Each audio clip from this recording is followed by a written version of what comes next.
illegal formation. Offense, 5 men in the backfield. 5-yard penalty from the end of the return. First down. Called for the illegal formation, 5 men in the backfield. Got to be set on the line if you are those gunners on the end. And that's going to get them another few yards moving forward. So now for the second time today in this first quarter, Snow gets to start in the Triton red zone. Previously they were set up on the Triton 17. Now they're set up on the 24. And here is a handoff. Man, these guys get some great tailbacks. Got to look out for all of them. That one from the third stringer. That actually came from Austin Bell from that last touch. Someone who I don't have down as having very many carries on the season. Now here's the guy I would have expected to see in this situation. Tillman comes in to the gun, trips right, lone receiver left. Triton showing 2 deep safeties, dropping back in zone, firing, the pass is off and incomplete. Here comes a 3rd down and 9. Well, it's not been a good start for either of these offenses so far. Possibly to see that change later on. Both teams a top 10 offense when it comes to total yardage as well as total points scored. Both really solid defenses as well. We'll get into more of those stats as we go throughout the broadcast. In the meantime, here we go with a 3rd down and 10. From the gun, trips right, lone receiver left. Mesh, middle of the field. Great defense there. Adrian Russell was right there to cause the disruption. It looked like his helmet got to the ball, and that's all they needed. Here comes a 4th and 10. So virtually another 3 and out if they didn't start in the red zone. And here comes out the kicker for Snow Community College. They have not taken very many field goals on the season. Casey Kessler to take this field goal. This would be a 40-yard field goal if it stands. Here we go. The ball is down, the kick is up, and it is good. Let's stay right here. 3-0. Snow gets on the board first. Again, Hank Ambrose with you for the Game 1 today. It's the 45th edition of the Game 1 Bowl. It's gone through a few different name changes, most recently the Graphic Edge Bowl, but this is the longest active bowl game in the history of Iowa football. Yes, the longest active bowl game in the history of Iowa football. It dates back all the way to 1978. In the Unidome, it can hold up to a capacity of a little bit around 16,500 people here, but at most it got all the way up to 22,200 for a Stevie Nicks concert from back in the day. It's the Unidome, the home of the Game 1 Bowl right here in Cedar Falls, Iowa, as well as the home of the UNI Panthers. And speaking of, Game 1 is proud to partner with the NJCAA and the ICCAC to bring you the Game 1 Bowl. Visit game-1.com to learn more about our variety of team uniform, apparel, and equipment offerings. Game 1, your first contact for all things game. And the kickoff is back deep. Mario Sanders grabs it. He'll make his way past the 15 to the 20, where he'll be wrapped down by the 35. That's Cameron Mamalas.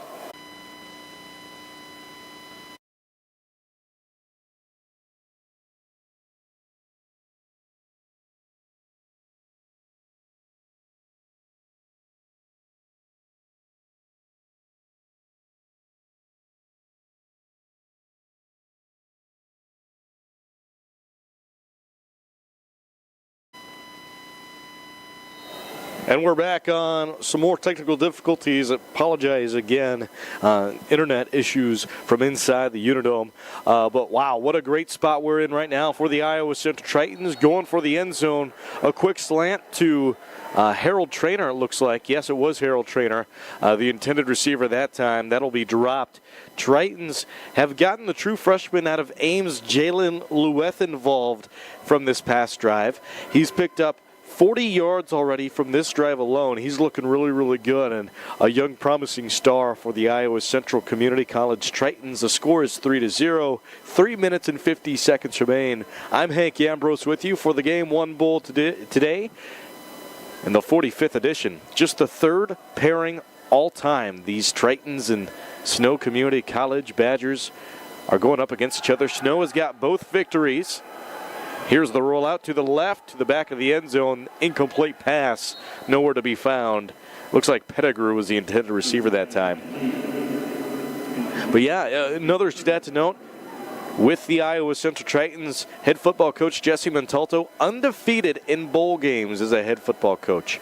He's 5-0 with the Tritons, and previously as the head football coach of the Ellsworth Panthers, where he was also 3-0 in bowl games, all occurring at the Game 1 Bowl in this Unidome. Today he tries to make it 9-0 all time. Here goes a man in motion, but flags are thrown.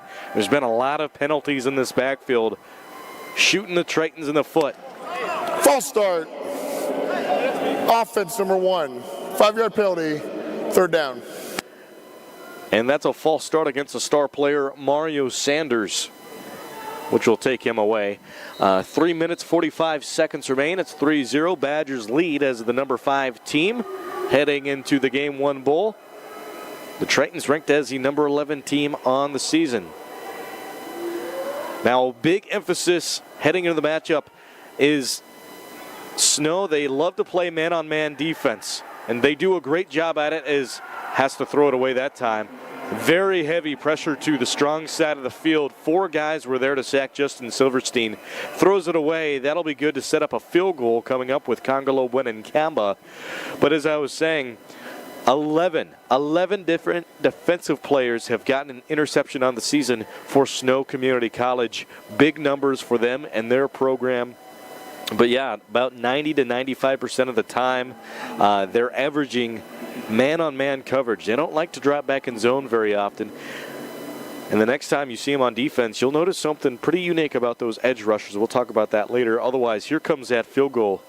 This would be good from 25 yards if Congolo can sink it. And it is good. Congolo, Wynn, and Kamba gets the first 3 on the board for Iowa Central. That'll tie it up. 3 apiece. 3 minutes and 36 seconds remain. Hey, let's stay right here. I'd like to share with you that the Game 1 is the premier provider of apparel, uniforms, and equipment, unifying teams and fans in schools, clubs, and organizations. Visit game-1.com to learn more about our variety of apparel and equipment offerings. Game 1, your first contact for all things game. And also, this broadcast is being brought to the folks at CJ Bio America, Rash Construction, CNOS, Avela Bank, Mark's Auto Mart, and Calvert & Johnson Insurance, not just for the football game today, but for all season long, for all the sports, for the Iowa Central Tritons. Tritons 6-4 on the season. They had a tough month of September and beginning part of October. Here now, looking to end the season on a good note.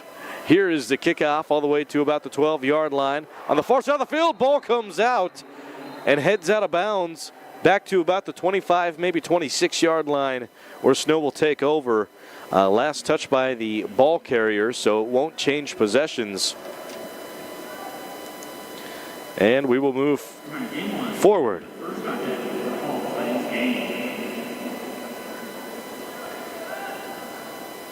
Tritons on defense have looked pretty stout today. Yet to give up a touchdown, and that's after Snow has got 2 drives to start within the red zone. Snow College still yet to pick up their first down of the day with 3.5 minutes to go in the first quarter. Maybe this is the time to start. Donovan Smith at quarterback. Very interesting thing to know for Donovan Smith. Very, very, very highly recruited out of high school. Last year as a true freshman, he got injured on the very first play, which ended his true freshman season. And then he got the start again with Snow Community College as he elected to stay. And during the first quarter of the first game this year, he actually ended up getting injured and was out for the rest of the game. Luckily, though, and thankfully, he's been able to play all year long. Donovan Smith, a fantastic quarterback who I can definitely see take the ranks to the next level. 3-yard gain. It's now 2nd and 7 from the 29. Pump draw, faking the pass and handing off. There goes the bounce outside, and that's the best offensive player on the field today for Snow Community College. Spencer Lambert wearing the number 28. He's a shorter guy, 5'9", weighs in at 195 pounds. He's a sophomore, but he is a star, an absolute star. Doesn't find his way to get into the end zone very often, and I wrote in my notes that it really is a shame that he doesn't have that 6-foot tall frame and isn't a little bit bigger, because his ball carrying ability, his vision, his patience is just elite. I really would like to see him get a chance at the next level at all, but as well. But you know, the higher you go up in football, the bigger, the stronger, the faster the guys on the other side of the ball get. And now an off-tackle handoff, getting close to the first down marker. Actually looks like he's going to step out a few yards shyer than what I even thought. So coming from a 3rd down situation now to show punt, 4th and 4, and another 3 and out. It's been all 3 and outs for Snow Community College today. Out of their 4 drives, yes, one of them did end up getting them a field goal, but again, they've yet to pick up a first down. That Jeremy Conley defense has been phenomenal. We got flags in the backfield. It looks like this one's going to be coming back. It's going to be a first down for Snow more than likely. Mario Sanders still going to get a nice return to the 30, but again, this is coming back. This is going to be a roughing the kicker, or should I say roughing the punter penalty. Should be an automatic first down and gain of 15 yards from the original spot. But maybe not. We will see.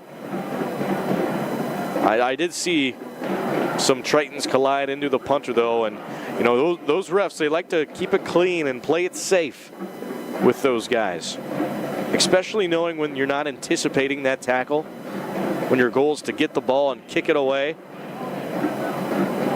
That's why you see so many protection for quarterbacks as well on those blind side hits.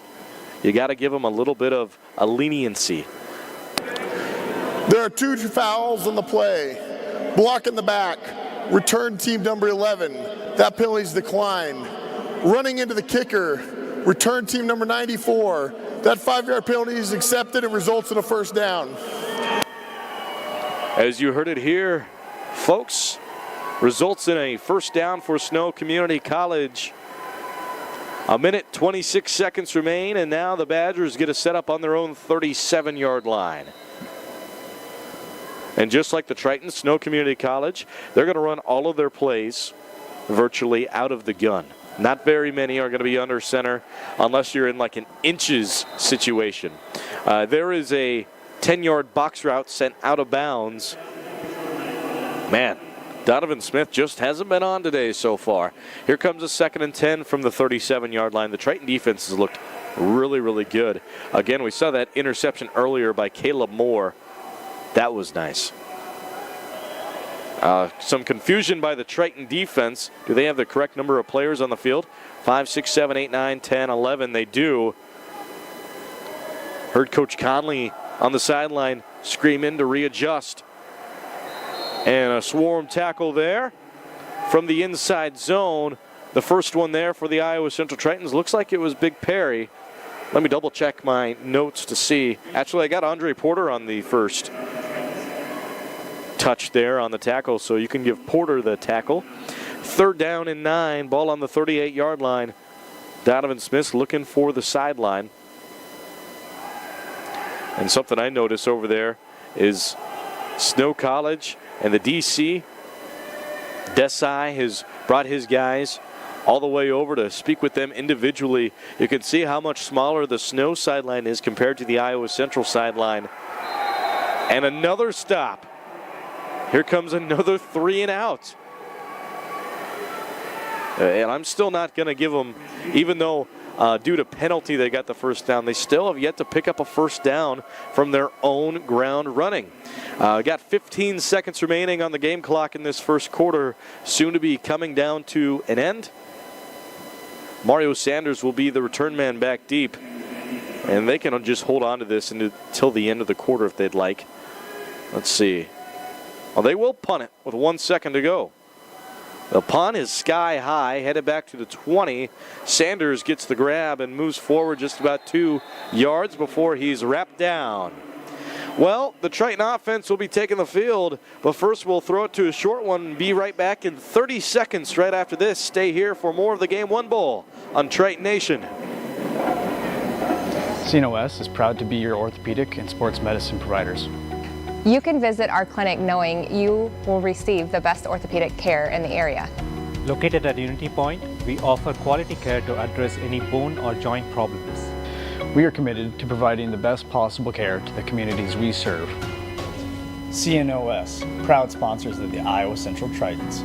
Go Tritons!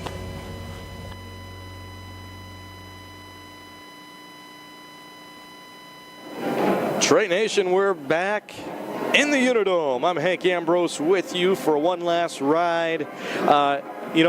Big props to Jeremy Swithmith and the band, as well as the cheerleaders and dance team for making their appearance known. As they're loud, proud, and cheering on the Iowa Central Tritons.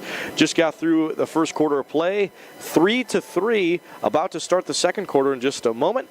15 minutes are on the clock as we're about to move forward. Let's take a look at those Iowa Central starting lineups today. Over on the offensive side of the ball, at quarterback Justin Silverstein, tailback Spencer Zinn. At your ex-receiver Harold Trainer. Your Y is Mario Sanders. Your Z, Michael Bartolotta. Jalen Lueth is playing H-back today. Ethan John is at tight end. Jonathan Young is your left tackle. Carter Gorder is your left guard. Your center is Javier Mendez. Your right guard, Dodge Saucer. And your right tackle, Jackson Haringa. Here we go, back to pass and rolling right for Justin Silverstein. Firing deep. Oh, right off the hands. Tried the breadbasket there. Mario Sanders. Man, great throw. I don't know if he was the intended receiver, but it just kind of hit him as he was trailing out of bounds. And as we got those starting lineups on the offensive side of the ball, I'll tell you the defensive starting lineups for the Snow Community College Badgers. For them, their weak side edge, Trey Swanigan. Their starting defensive tackle is Tavali Tuamata. Nose tackle, Jake Butters. Their strong side defensive end, Ulizia Song Angialo. At linebacker, David Sturzer. At Mike linebacker, Brian Cuthbertson. Their Sam is Daqueen Petty. At cornerback one, it's Talowai Nawahin. At strong safety, Fordham Parks. At free safety, Jet Solomon. And as their hybrid safety, Elijah Wilson. And back to the action here. There goes Spencer Zinn, a 3-year player. And just like Justin Silverstein started his Iowa Central journey, walking on to the program and being a practice squad player as he was running reps alongside Byron Jarrett, as well as guys like Jaden Washington.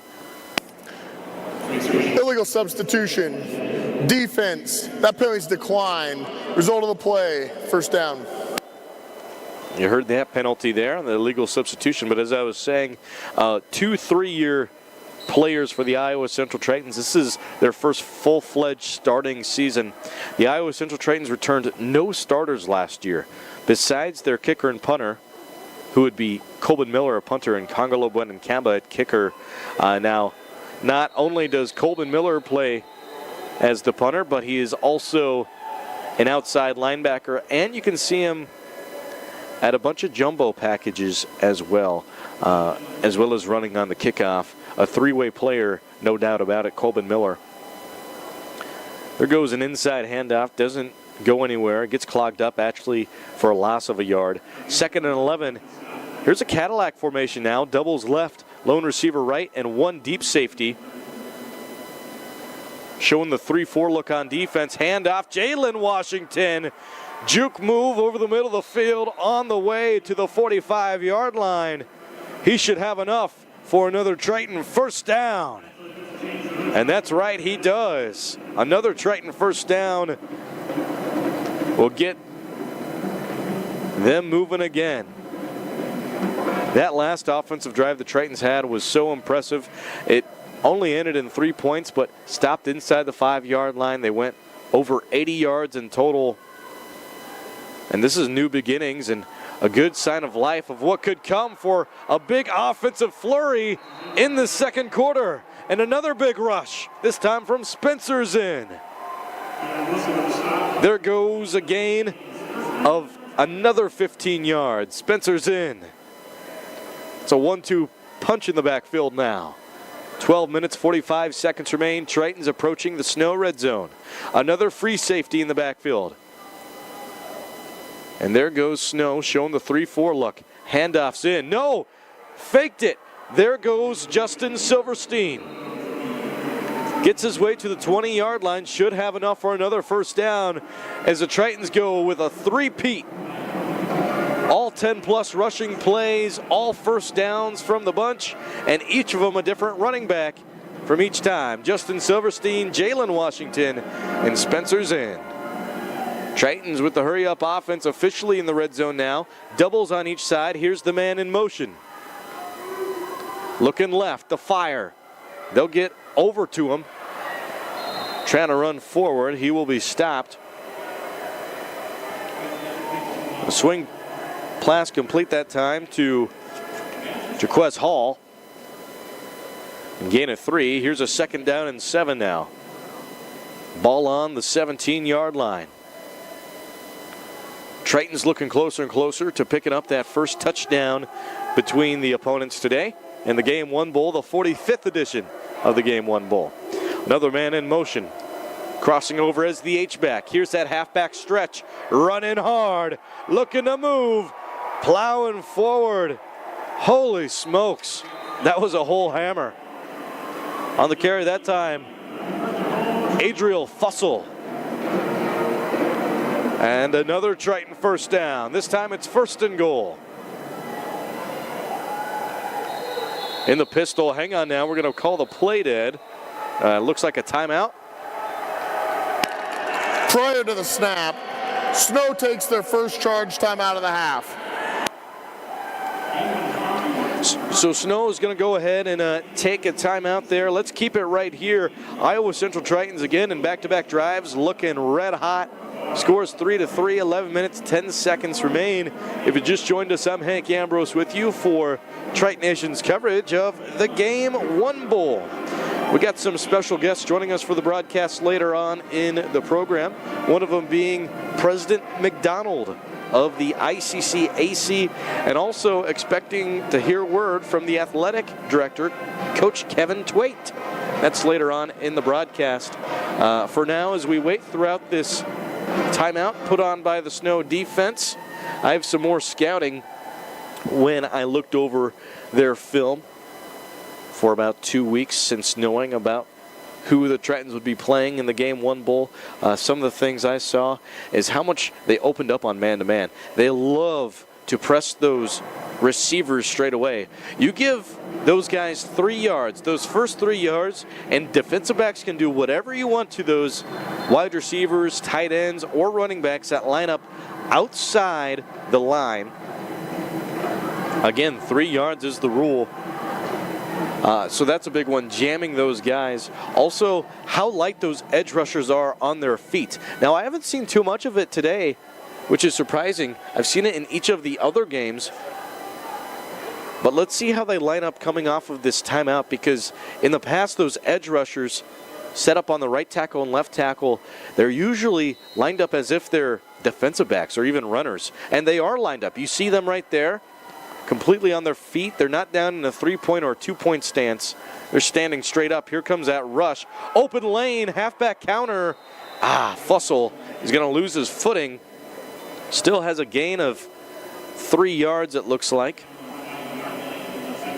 Yeah, and he did. That'll get him down to the 5-yard line.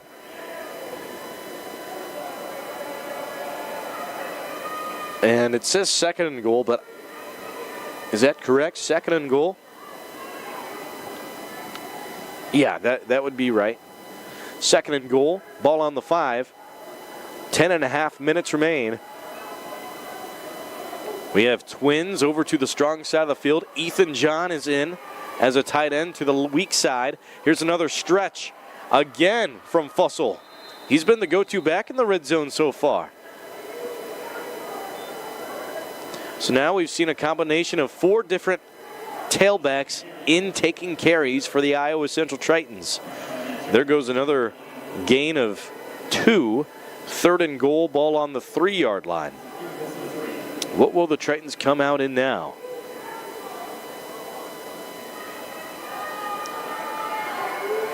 Again, Tritons primarily stay in the gun, don't like to line up under center, so that takes some plays away in this goal line package. Sticking with man-to-man coverage, as you see there, lining up, and Iowa Central looks to use a timeout.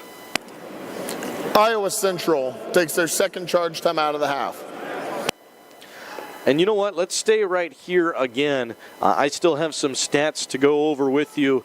The score 3-3, 9 minutes 43 seconds remain.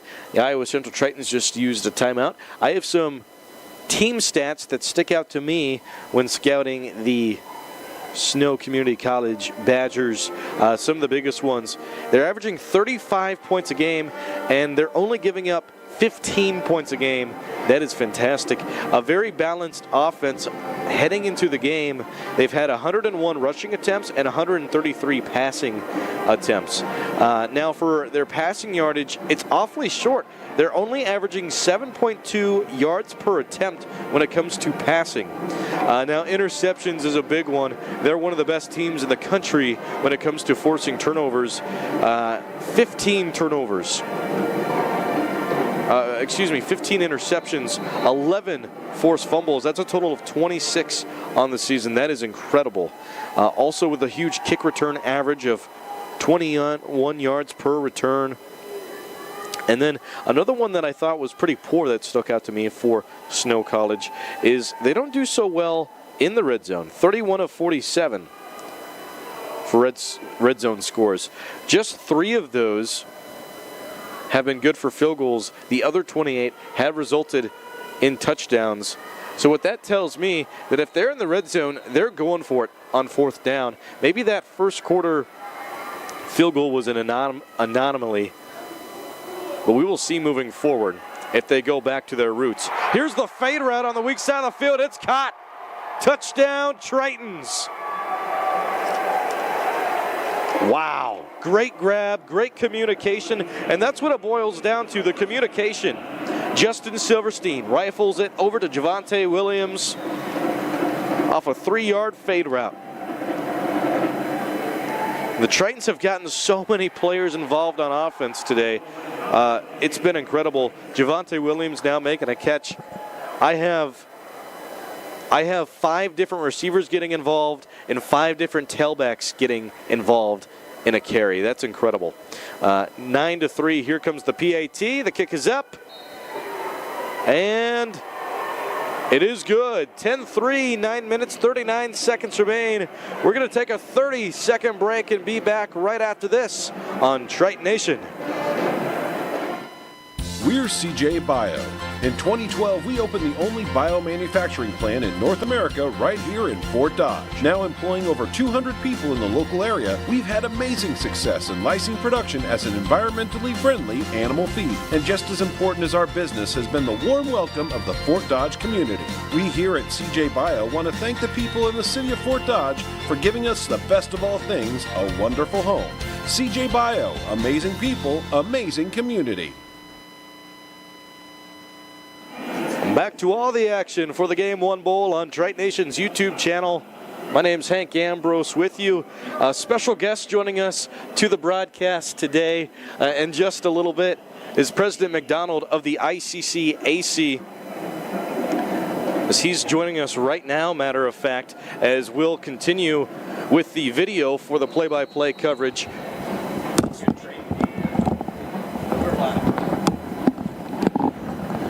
Nice timing. Yeah, really nice timing.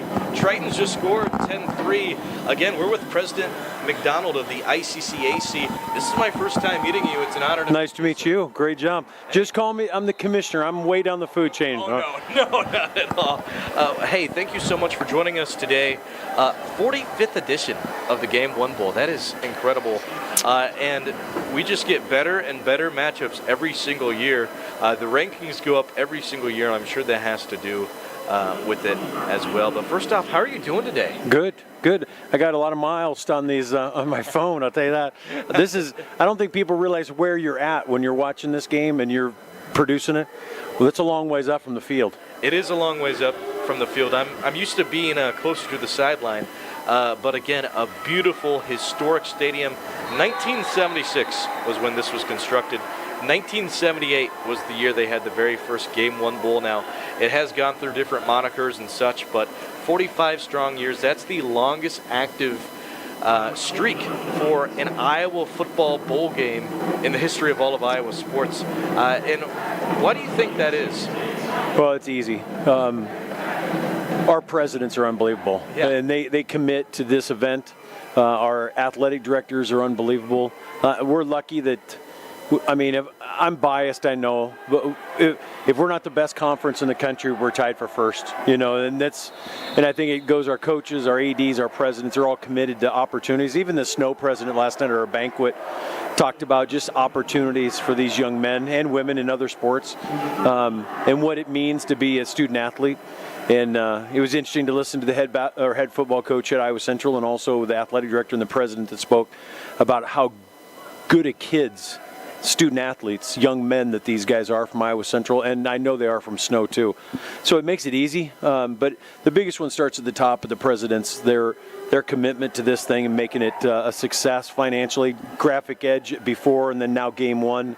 John Reglin, I mean, I don't know if he's listening today, but great guy. I mean, he loves this thing. His family loves this event, and he's really made it survive and try to get to $0. That's our thing. We don't try to make any money. We're just trying to get to zero, as close to zero as we can. So I would say also the ICCAC staff, Dan Halgo and the rest of them, they do an unbelievable job, and we're really fortunate to have them. And it sets up so many great career opportunities for all athletes. It's not just football, but we see how good wrestling and basketball, baseball, softball is. But specifically with football today, I mean, this is great to be able to play in the Unidome in December. It's awesome. Iowa Central Tritons ranked at 11 coming into today. Iowa Western is playing today. Ellsworth is still on the climb up. And one thing I notice about the ICCAC that I enjoy myself, because it causes for some pretty good storyline, is you see a lot of coaches jump ship between a bunch of different teams in the ICCAC. For instance, the head football coach of the Tritons, Coach Montalto, came from Ellsworth Community College. And I think that's another testament to how good and how fun and how competitive the conference is. Would you say the same? Oh yeah, I would also say just the camaraderie between coaches.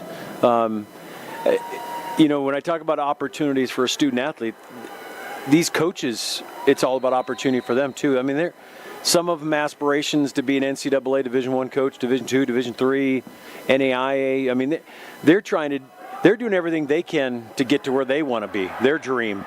And our conference is so good. Our scheduling agreement we have with Kansas makes it unbelievable day in, day out. I always say it's like the SEC of junior college, two-year college, because there's no nights off. There's no days off when you play Hutch and you play Butler and Dodge and Iowa Central, Ellsworth, and Iowa Western. I mean, you're playing every single day, every single down, every single play. And you could say the same thing in every sport we have.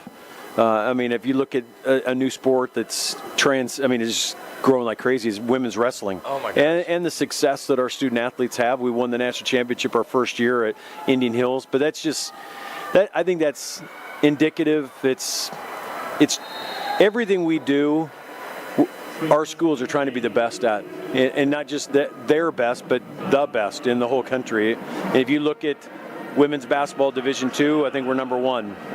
I think we have 4 teams ranked. Division II men, same thing. Division I men, Indian Hills plays the best teams every single night, and you could go around Southeastern the same thing, and in Marshalltown. I mean, I could go down every single sport. Iowa Central in soccer, or in track and field and cross country, and then you look at Iowa Western, what they've done in women's soccer, men's soccer, Northeast Nebraska, what they've done. I mean, every school has had success, and that we're fortunate.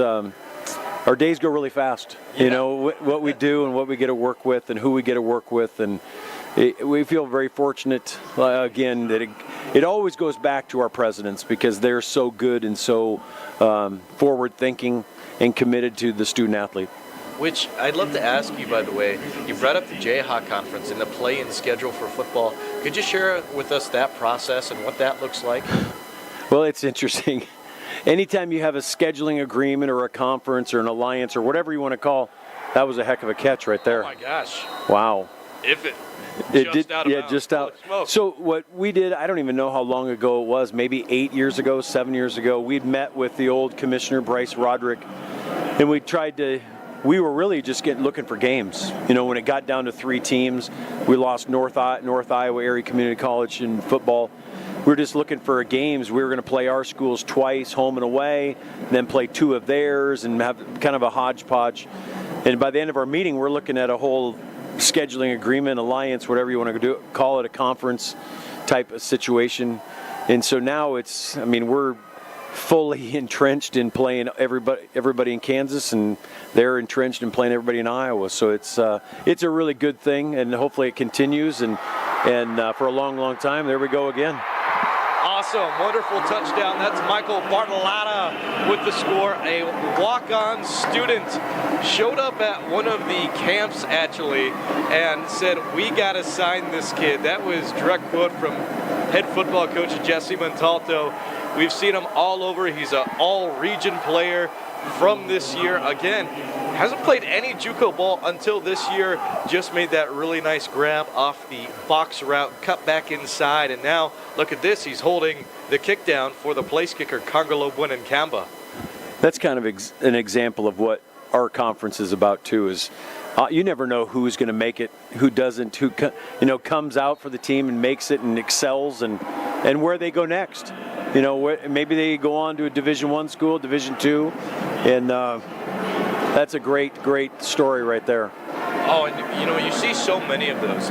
And what I also love is it gives the opportunity to have brothers and family members and cousins to come back and be able to play with each other. For instance, the Ames boys, Dallas and Dodge Saucer.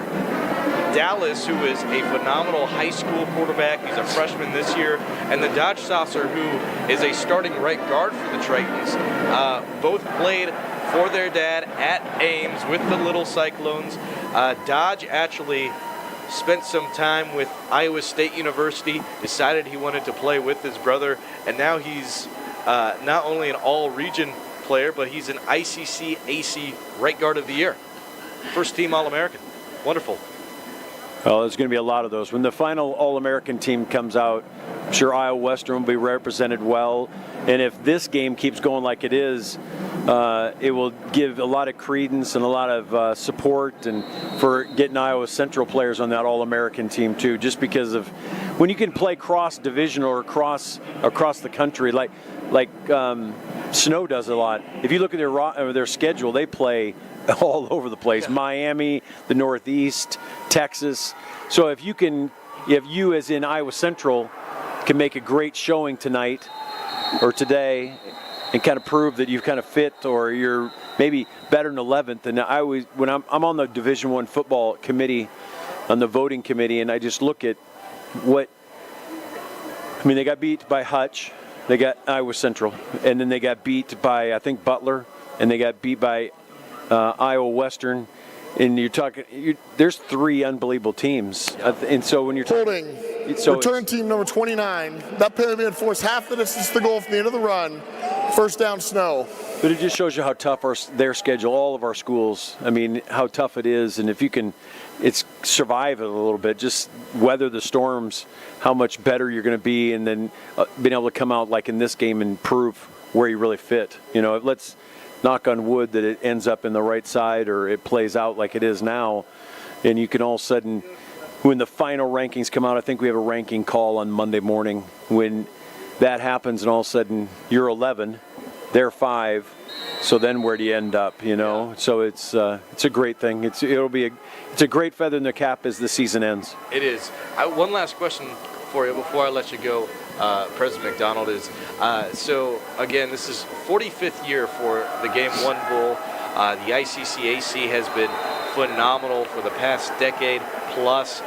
Where would you like to see the ICCAC go in another 5 years?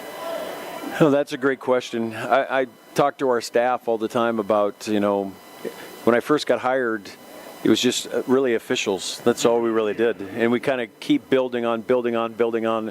We've been doing these baseball. We did a baseball event. We did a softball event. We got the bowl game. We've got a jamboree for football. Or for basketball teams. We had like 60 teams in Ames, Iowa for men and women's basketball. We have the Iowa-Missouri Challenge. And I mean, so I don't even know. I just hope you could kind of keep sustaining it. I would just say this, that we have a lot of a great relationship with like Iowa State University. And we've got like 10 or 8 to 10 young students that want to be in sports.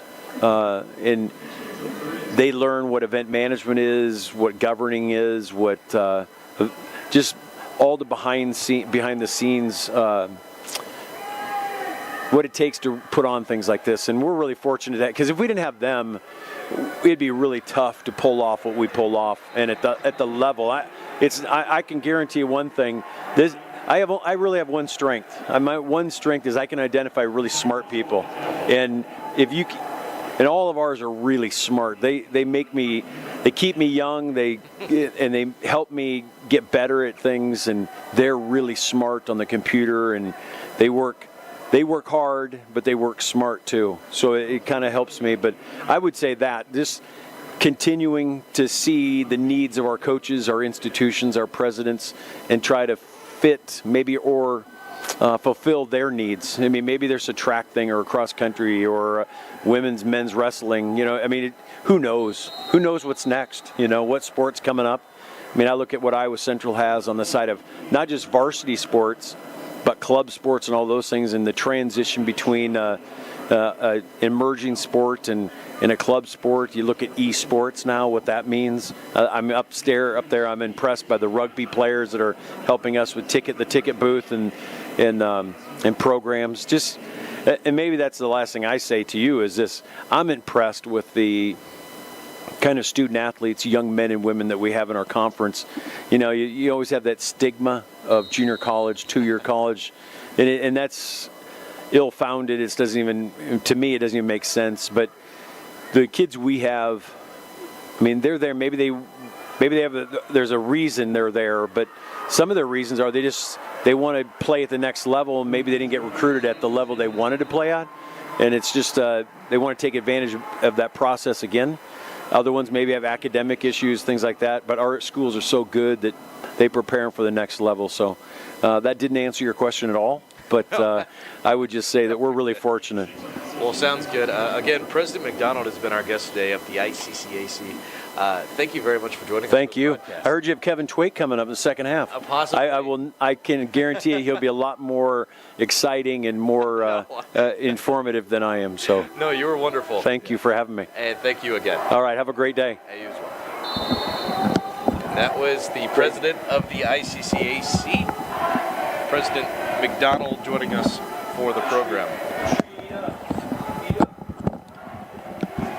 President McDonald joining us for the program there.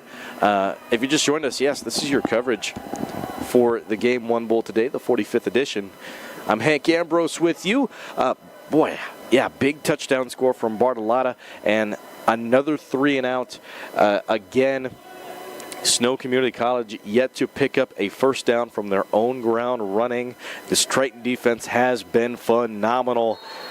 Coach Conley has done so well in preparing his guys today, as well as the other defensive-minded coaches, Coach Bailey Donovan with the inside linebackers, Coach Mann with the outside linebackers, Coach Full start. Offense number 3, 5-yard penalty, 3rd down. Coach Caleb Young with the defensive backs. Just all great stuff from that coaching staff, so kudos to them today. Also, really impressed with the offensive line today as well. Not a lot of pressures came to Silverstein, maybe 1 or 2 times. Coach Clegg's got those sled dogs tuned up and ready to go as well, so kudos to them. 17-3 is a score. 3.5 minutes remain in this first half. Here comes Silverstein with the scramble. He'll sidearm it all the way down to Lacking at the 40-yard line. He'll have a first down, still on his feet. Oh my goodness. And then he'll be shoelace tackled.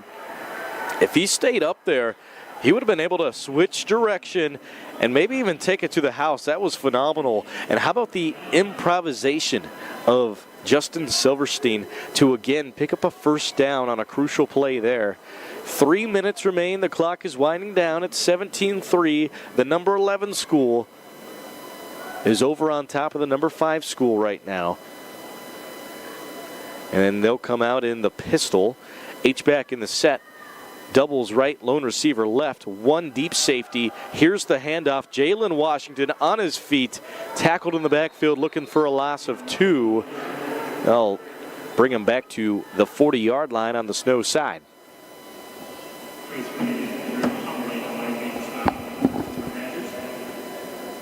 Two and a half minutes remain, and I said a loss of 2, but they'll just put down a loss of 1. 2nd 11 from the 39-yard line.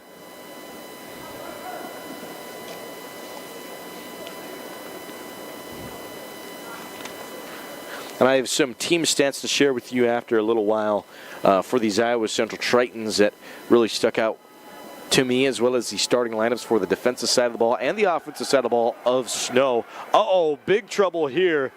Pocket collapsed and had to find a way to just run all the way back. Again, from the 39-yard line, Silverstein goes all the way to about the 36 on the other side of the field. And we may have a penalty. There is no foul for intentional grounding on the play. The quarterback was outside the pocket and threw the ball beyond the line of scrimmage. I take that back. There's the confirmation there.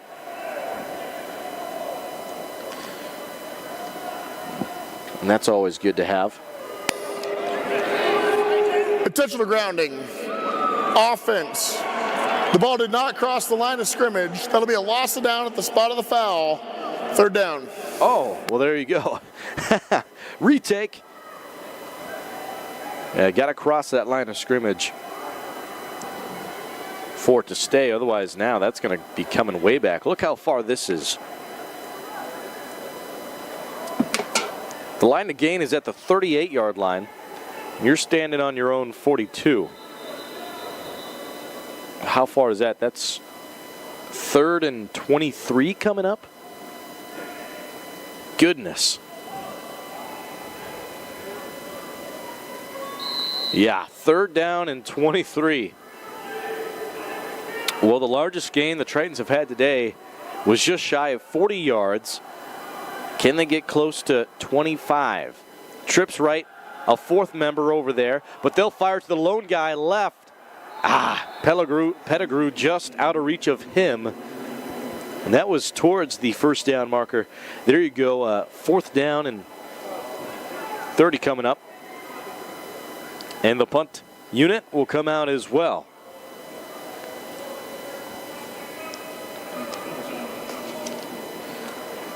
Fourth and 30. Again, ball on the 42. 1 minute and 52 seconds remain. And they're going to send Drew Wilson back deep to return for Snow.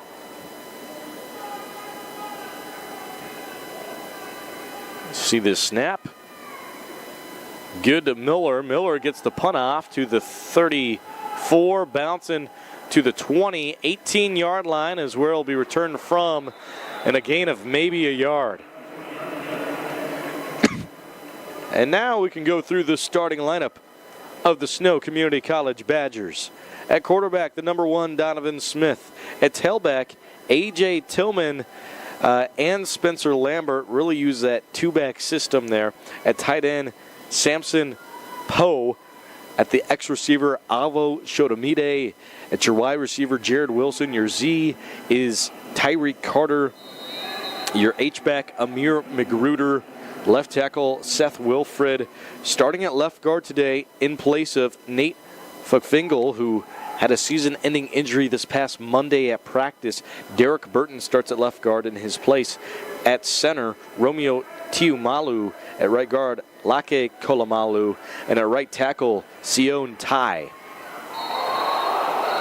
Rolling outside and heard a crowd erupt. 1 penalties. Will they get it? I don't know. I didn't hear anything. I didn't see any flags thrown either. Looks like they'll continue. Officially a gain of 6 on the play. Here is a 2nd and 4 from the 27. And you're starting Triton defense today at defensive end Isaiah Bruce, defensive tackle Andre Porter, your other defensive end Malachi Bird, at outside linebacker Colbin Miller and Ajayi Russell. What a hit. Speak of the devil, Colbin Miller. Oh my goodness. At your Mike linebacker, Dan Knutson. Your strong side linebacker, Branson Peters. At cornerback 1, Stephen Say 1. At free safety, Elijah West. At strong safety, Aaron Warren. And at cornerback 2, Jamal Spivey. Just starting lineups from both sides of the ball. 3rd and 3, ball on the 27-yard line. Fire into a short curl route. Looks like the catch was made. The initial call is that it was made. And if it stands, it'll be a first down, which will be the first of the day that Snow has picked up by themselves. Snow takes their second charge time out of the half. And officially it is, so their first down comes with just 55 seconds remaining in the first half. A poor start to this offense. The Tritons have been phenomenal again on defense. They've started to pick it up on offense. See if they can hold on to it from here on out. Staying right here with you, I'm Hank Ambrose. From here on out, I'd like to thank our sponsors of the broadcast who've been with us all season long. CJ Bio of America, Rash Construction, CNOS, Avela Bank, Mark's Automart, as well as Calvert and Johnson Insurance. Thank you very much for being with us for the broadcast and for being a wonderful leader in our community. 17-3, Snow Community College will have 1 timeout remaining. Tritons will have all 3 of theirs remaining for the rest of this half. I take that back, they'll have 2 remaining.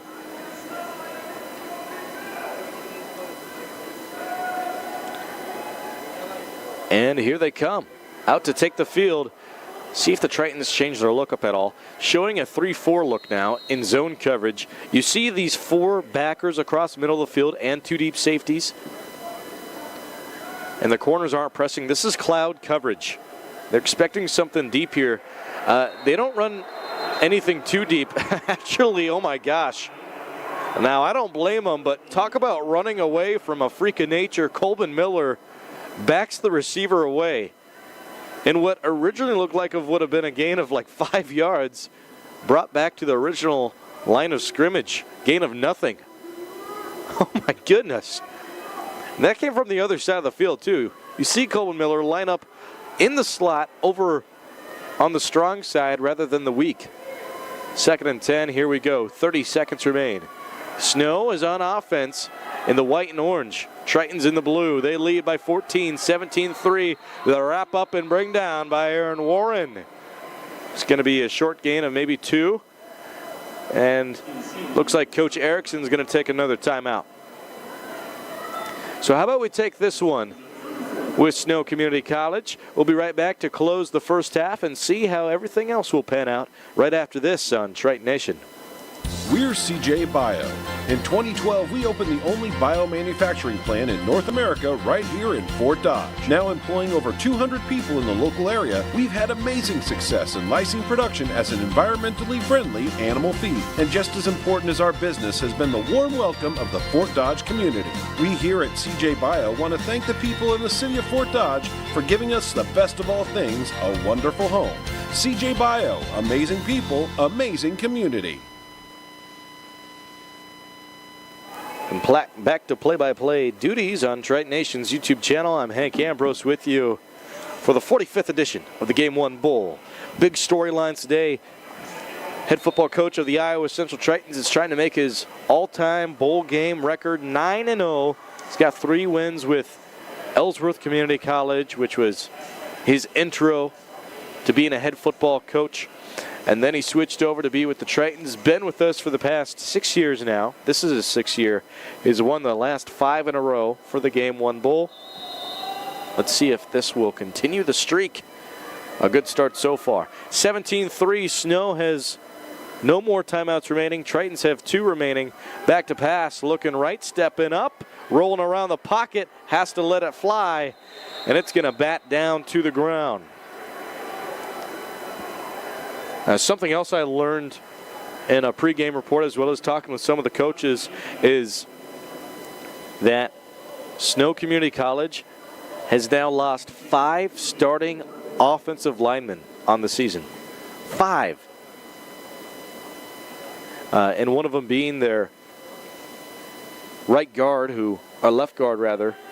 Van Finkel, who again had a season-ending injury from this past Monday. The other ones were injured at the beginning of the year, so this is a completely new starting 5 on the line than what they anticipated heading into the year. Here's the deep box route towards the 50-yard line. It looks like it's going to be good. That is just the perfect play. Got the first down and got out of bounds to stop the clock. Couldn't have asked for anything better than that. And Snow Community College will continue to move with the football here. They got 10 seconds remaining.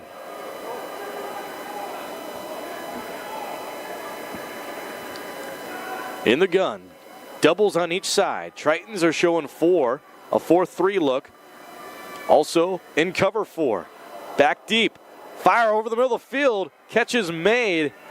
So a big gain of 11, maybe 12 yards, but they're not going to have any time to stop the clock. Well, they shouldn't. Getting back to try and spike it. Did they get it off? Are they going to leave him with 1 second? Oh my gosh. No. So the clock doesn't resume running until the officials are set and the ball is placed at the correct marker. But no way could you have gotten a snap. That is the end of the first half. Yeah. I was going to say there's no way you would be able to physically in 2 seconds get a snap off and then spike the ball down. Anyway, yeah, that's your halftime score. 17-3. Tritons lead by 14. I tell you what, we're going to take a break up in the booth. I got some live stats I'm going to read to you, and also some more of the team stats heading into the rest of the second half. You stick around for the halftime report. It's coming up right here on Triton Nation.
Don't go yet.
Once again, let's see 2023 Iowa Central Dance Team, coached by Cassidy Revere and Stephanie Hood. The Iowa Central Dance Team recently returned from IDTA State Dance Competition in Des Moines, where they brought home 2 first-place trophies.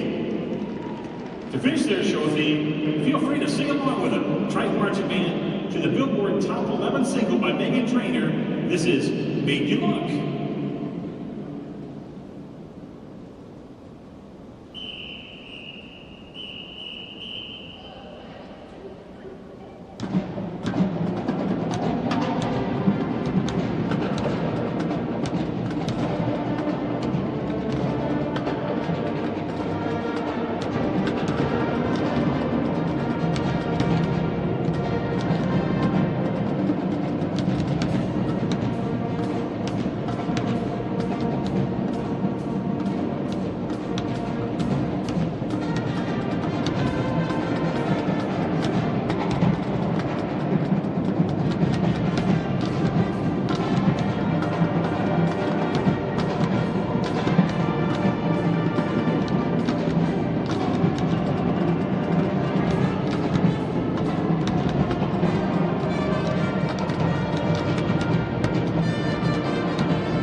Here's CJ Bio. In 2012, we opened the only biomanufacturing plant in North America right here in Fort Dodge. Now employing over 200 people in the local area, we've had amazing success in lysine production as an environmentally friendly animal feed. And just as important as our business has been the warm welcome of the Fort Dodge community. We here at CJ Bio want to thank the people in the city of Fort Dodge for giving us the best of all things, a wonderful home. CJ Bio, amazing people, amazing community. CNOS is proud to be your orthopedic and sports medicine providers. You can visit our clinic knowing you will receive the best orthopedic care in the area. Located at Unity Point, we offer quality care to address any bone or joint problems. We are committed to providing the best possible care to the communities we serve. CNOS, proud sponsors of the Iowa Central Tritons. Go Tritons!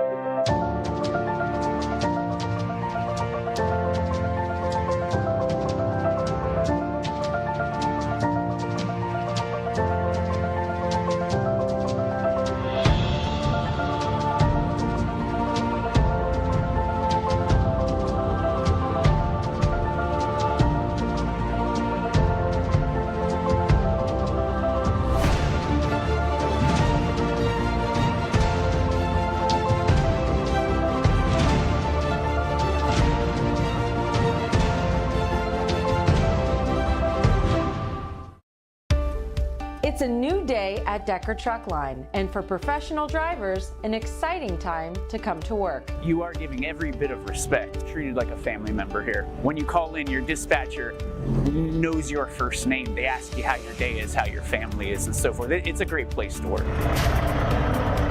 We know there's no place like home, so we're making the driver's experience on the road the next best thing. They're making good investments into the ideal of making it comfortable for the driver and try to make it better for us while we're out here on the road, away from our families and our homes.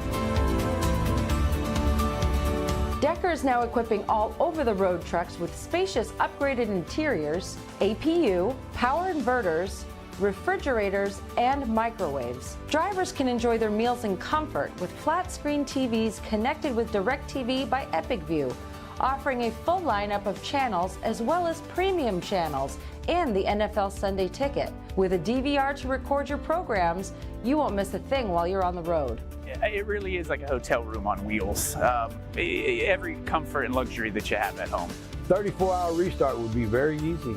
Yeah, very easy. We value our employees, and utilizing the latest technology in industry safety combined with new investments to keep our drivers comfortable demonstrates how at Decker we are driven to be the best. It is a tremendous feeling of pride. I mean, I'm basically given the best one of these vehicles to drive on a daily basis to do my job. It is a very good company to work for, and I'm proud to be a driver here.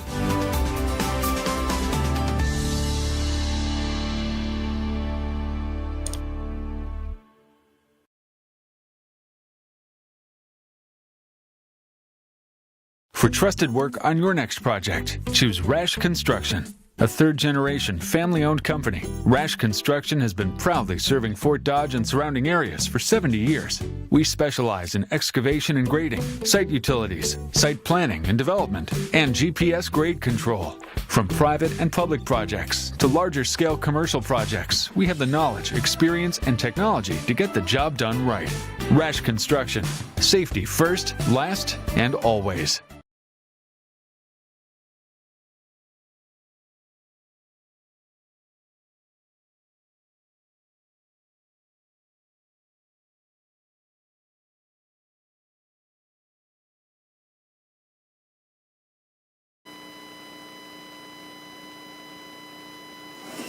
Triton Nation, welcome to your halftime report with Hank Ambrose.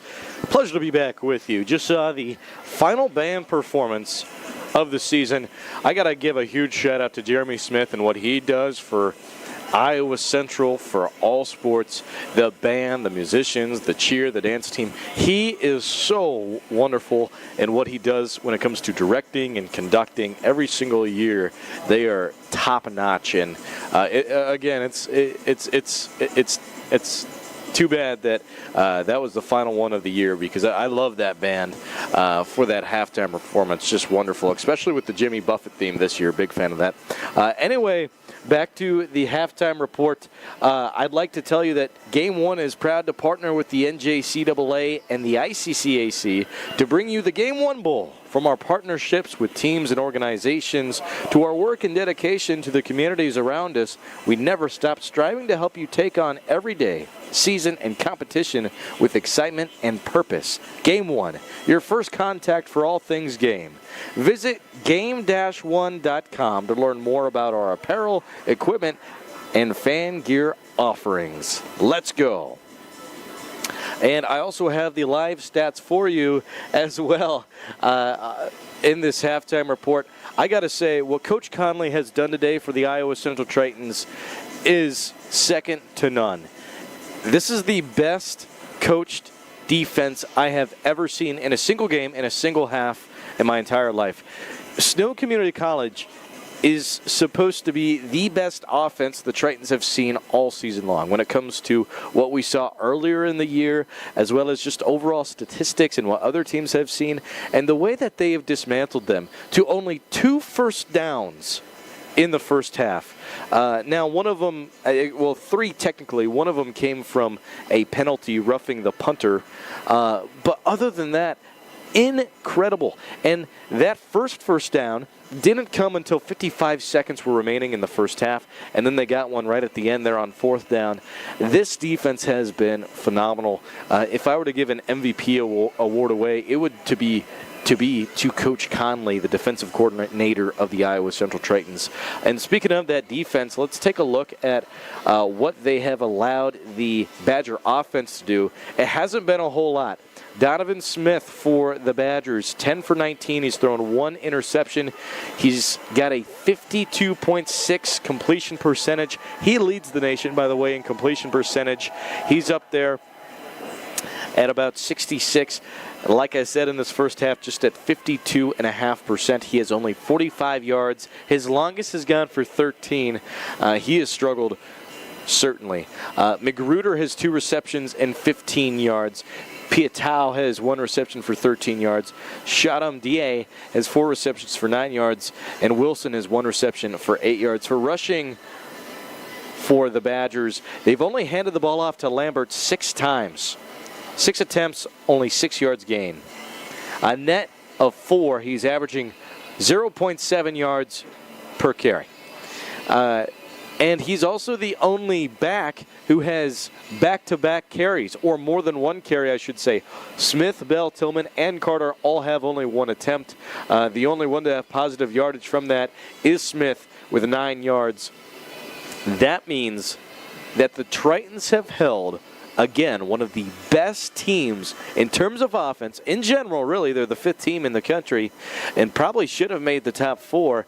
But undoubtedly a top 5 elite offense to only 9 yards rushing in the first half and 45 yards passing in the first half. That's not even 55 yards. That is incredible. Again, in a first half MVP would certainly be going to Coach Conley and the rest of the staff as well. Speaking of Coach Pirano of the running backs coaching, Coach Young just stopped by and gave me a fist bump. I appreciate them. They've been awesome to work with for the past 4 years. Taking a look at some defensive stats for Snow Community College. Leading them in total tackles will be Wilson, their strong side linebacker. Parks is second on the team with 4. He also is the sole man to have a solo tackle for loss. Let's take a look at those Iowa Central Triton offensive stats. Beginning passing-wise with Justin Silverstein, a 117 QBR rating. He's got 11 completions off of 22 attempts, a 50% completion percentage, 98 passing yards, 2 passing touchdowns. His longest is gone for 29 yards.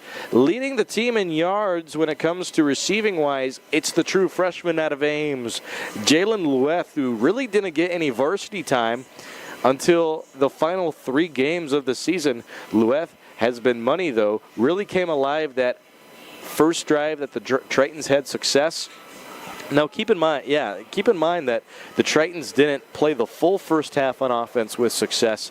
It took them till their third drive to pick up a first down, but when they did, they went all the way down into the 5-yard line. Were unable to score, but it really paved the way the rest of the way. The big playmaker that drive was Jalen Louette. 3 receptions, 54 yards, averaging 18 yards per catch. His longest has gone for 29. Mario Sanders, 2 receptions for 16 yards. Michael Bartolotta, 1 reception for 16 yards. Lorenz Lacking, 1 reception, 12 yards. Javonte Williams, 2 receptions for 7 yards. He also had a receiving touchdown. Forgot to mention with Bartolotta, who had 1 reception for 16 yards. He also had the other receiving touchdown. Spencer Zen also has a reception, went for 6 yards, as well as Jaquez Hell for 3. So that's a total of 1, 2, 3, 4, 5, 6, 7, 8 different receivers involved in the offense already. Rushing-wise, it's been Spencer Zinn. 7 attempts, 57 total yards. He's averaging 8 yards a rush, 8 yards a carry. Spencer Zinn is doing it all. Adriel Fussel's got a good game so far. 3 attempts, good for 15 total yards. Justin Silverstein has 2 attempts for 14. Javonte... excuse me, not Javonte. Jamal Washington has 3 attempts for 13 yards. I have that wrong on my stat sheet, his name down. And then Mario Sanders has 2 attempts for 17 yards. Again, very impressive day so far. The Tritons have turned the ball over 1 time. It came from a muff snap to Colbin Miller. Colbin Miller, star outside linebacker as well as star punter for the Iowa Central Tritons, averaging 40 yards a punt. He is playing with a club on his hand. Now, he has been since the midway point of the season, and it seemed like today was the first time it really affected him in trying to ground in that snap, as he lost it as soon as it hit off his club. Other than that, no other turnovers. The Tritons did get an interception picked off on the 1-yard line from Caleb Moore. That was awesome to see a guy that doesn't start get a come up and do something like that. That was incredible. And speaking of the defense, let's take a look at those defensive stats. Colbin Miller has 4 total tackles. Branson Peters has 4. Adriel Russell has 4. Dan Knutson has 2. Stephen Sawan has 4. Corbin has 2. Eli West has 1. And Cuttridge has 1 as well as Adrian Porter having 1. The pressure has been there. Still yet to pick up a sack, but the Tritons have had 3 tackles for loss. It's been a very productive day on offense and defense for the Tritons, and it's been a snoozer for Snow Community College. But we're moments away from the second half kickoff. Let's stay right here as the boys in blue have backed up, ready to return the kickoff. Snow Community College are lined up, ready to change things around. But first, they got to stop these Tritons on offense as they receive the second half kickoff. If you just joined us, I'm Hank Ambrose. That's the close of our Triton Nation halftime report. They open with an onside recovery. Did it go far enough? Oh, it was awfully close. I do not know. There is a flag in the backfield on the right side of the field. Was there some sort of illegal block or false start? That would be a killer. Tritons were not expecting that. The Indianapolis Colts did that. Offside. Kicking team, number 88. 5-yard penalty, re-kick. So it is an offsides on the kicking team. As I was saying, the Colts did that in their Super Bowl against the New Orleans Saints, which was played back in 2007, where they opened up the second half with an onside recovery, where the Saints were not expecting it. Snow almost came away with that one if it wasn't for the offsides call. Again, so you got to have the ball travel 10 yards. Doesn't matter where you're at on the field. So instead of kicking from the 35 and needing it to get to the 45, now you're kicking to the 30, needing it to get to the 40. Oh, man. This is a interesting spot. What will they do when they line up to just boot it away? Here's a little protect for the return man. Gets back to Harold Trainer, who will take it from the 10, past the 20, 25, 30. Flags thrown out of bounds towards the 40-yard line. We got more penalties. Dirty laundry on the field. He'll talk it over. We'll see. Had to be a hold or a block in the back of some sort. That's usually what we see when the penalties are thrown in that general direction of a return. Holding. Return team number 9. 10-yard penalty from the spot of the foul. First down, Iowa Central. As you heard it right there. So that will bring them back another 5 yards from the spot of the foul, which goes all the way back towards the 27-yard line since it's marked on the 22. So there you go.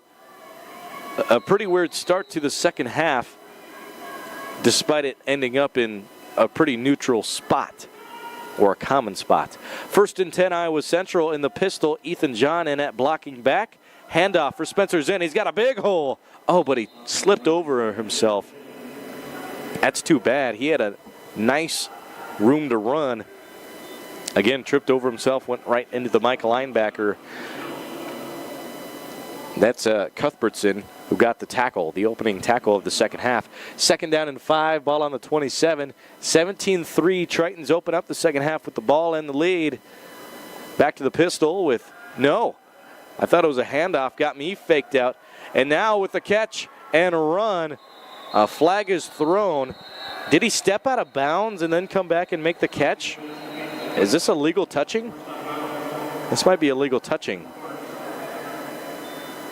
And they're going to talk it over. We will see. The call is. Holding. Offense number 4. 10-yard penalty from the spot of the foul. Second down. So holding on number 4, Harold Trainer, who's had an iffy game today. He's been one of my favorite players to watch on offense. He's been involved in those few plays we saw from the first half where Trainer and Mario Sanders ran right into each other, both trying to make a catch on the same play. And then the hold to open up the half. Hopefully he can turn things around for the rest of this one. Here's a handoff back to Jalen Washington as it gets up to about the 31-yard line, it looks like. Just short of the first down marker. Third down and 1. Ball on the 31-yard line. Here's Silverstein. Hurry up offense to the Cadillac. Doubles left, lone receiver right. And play action pass looking short. Oh yeah, flag thrown. Yeah, he was held all the way around the waist. That's going to be a defensive holding penalty for pass interference, whatever way they look at it. No matter what, an automatic first down, and it'll either be a gain of 15 or spot it where the flag occurred, the foul occurred. It depends on if they'll call for a holding or a pass interference. Let's see. Pass interference. Defense number 44. The ball we placed in the spot of the foul. Automatic first down. So they call for the defensive pass interference. If they called for the hold, it would have given them 15 yards automatically rather than the spot of the foul, which would have given the Tritons a little bit more yards. But we'll take that. That's a first down anyway for the Iowa Central Tritons. And now coming off of the first down, now they'll hit Harold Trainer. He'll make his first grab. And welcoming to the broadcast, we'll have the athletic director, Kevin Twait, join us today.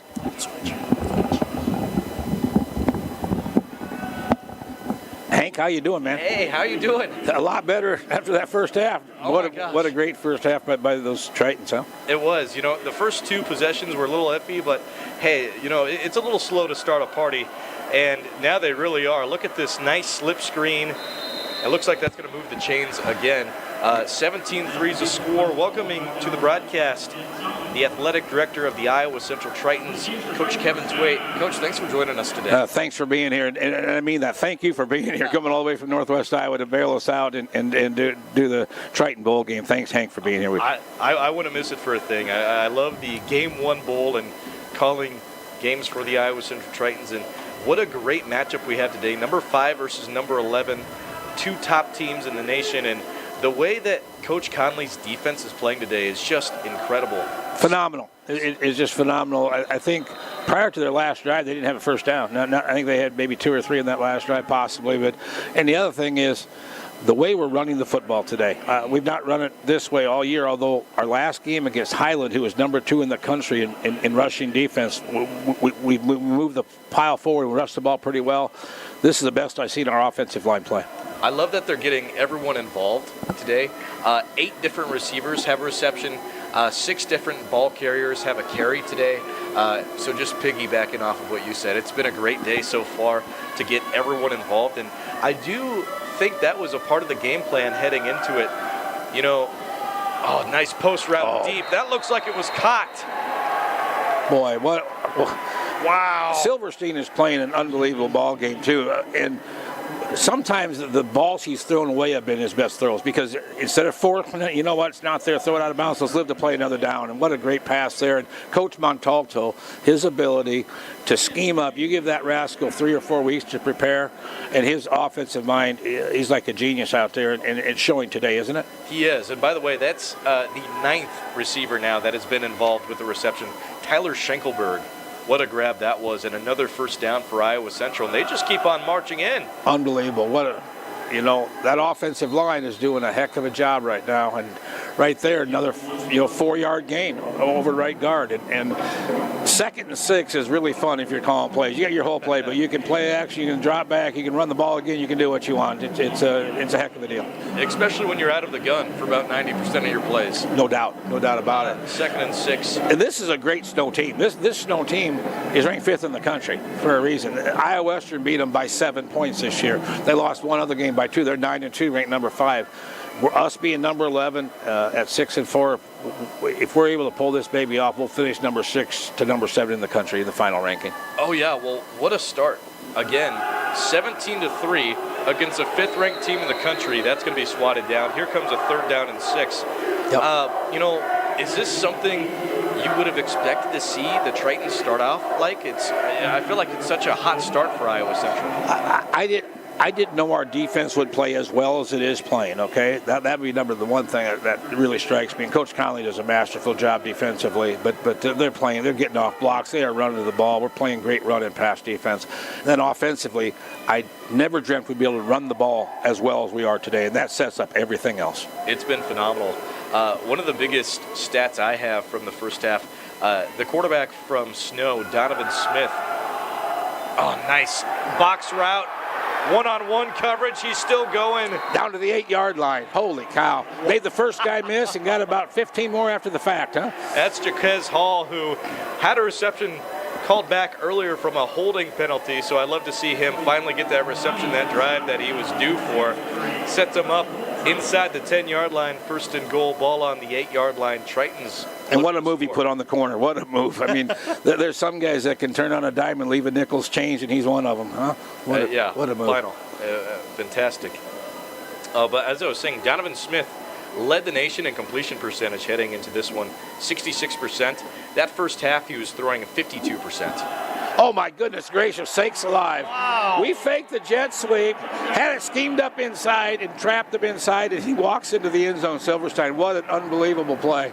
Just tremendous. Just tremendous. Put it in the books. Justin Silverstein gets your first score of the second half, 8-yard rushing touchdown. Coach Twait called it best. Faked the jet sweep and went right up the middle from the former D1 baseball player turned Iowa Central quarterback. I'm darn glad he decided he likes football too, aren't you? Baseball's okay, but that football deal pretty cool too. I am. 23-3. Here comes Congolo Buenancamba for the PAT. It's up, and It is good. Wow. Great day from him. By the way, another thing that I love from that drive, the time they milked off the clock. Yeah. 5 minutes and 36 seconds. Great start to the second half. Tremendous start for the Tritons. You always want to win the last 4 to 5 minutes of the first half and the first 4 to 5 minutes of the second half, and that really sets the tempo, the tone for the whole second half. Guess what? We're not backing off the accelerator. We're coming at you. I got to ask you, Coach, when are we going to get just the Iowa Central logo associated with the game? 14 wins in a row the Tritons have here. It's the longest active college football bowl game based in the state of Iowa at 45 years this year. It goes back to 1978. Like I said, 14 in a row, 5 in a row with Coach Montalto, and then before him, you with the other 9 in a row for the past 14. And Coach Montalto has an undefeated record when he coached with Ellsworth, so he's looking for number 9. Incredible. Yeah. Incredible. This guy does a masterful job of knowing when to give guys days off, knowing when to work them hard throughout a 3 or 4 week time lapse where you're getting ready for a bowl game. And like I said earlier, you give this rascal enough time to scheme somebody offensively. Wow, look out. And you're seeing that today, the full effect. And this place is the place every Iowa high school football player wants to play in a state title game. Not many get that opportunity. Well, here today, a lot of kids' dreams are being met today because we're here. We're here in the Dome, and that's where they wanted to play their whole life, and now they're here today doing it. What a neat deal that is. Great attendance, by the way. Yeah. Also, got to ask you about the band, Jeremy Smith, and what he does every single year. Just love listening to that and watching them perform. The atmosphere created by our band, our dance, our cheer, look at them all down there, is second to none in community college athletics. It gives it a 4-year flavor, and hats off to Jeremy Smith and his crew, to Cassidy Vermeer, Steph Hood and her dance crew, and then the Murphys, Amanda and Mitch Murphy and the cheer squad, because they add so much to all of our home events. Yeah. They've gone empty now. It looks like they're saying, heck with the run, it's not working, let's just try and air this thing out. Yeah. A short little curl route, and it's not going to work out for them. It looked like the Tritons just kind of stuck around in a box zone over there. Yep. We're zone defense and keeping things in front of us. And, their quarterback is a great player. Right now, he's struggling just a little bit. It always makes you nervous because obviously he's a great competitor. He's a great player, and he's going to catch fire at some time. But if we can just not give up the home run, make him go the long, hard way, we got a great chance here. And taking away the run is so crucial. Yeah. Spencer Lambert, one of the best backs in JUCO football for Snow, and he's not been able to do anything today. No, our D-line linebackers have been unbelievable today. Unbelievable. There goes Smith. Quarterback draw, and by golly, they got him one. Knutson was there first. Looks like West was there for the gang tackle. By the way, I got to ask you about Colvin Miller playing in a club, punting the football, and the way he's been sticking everybody throughout that first half. Get to see a tackle. He was running, making plays all over that field, and most guys probably be sitting the thing out because their hands bother them a little bit. He casts it up and just rolls. Unbelievable! What a display of mental and physical toughness. Fun to see.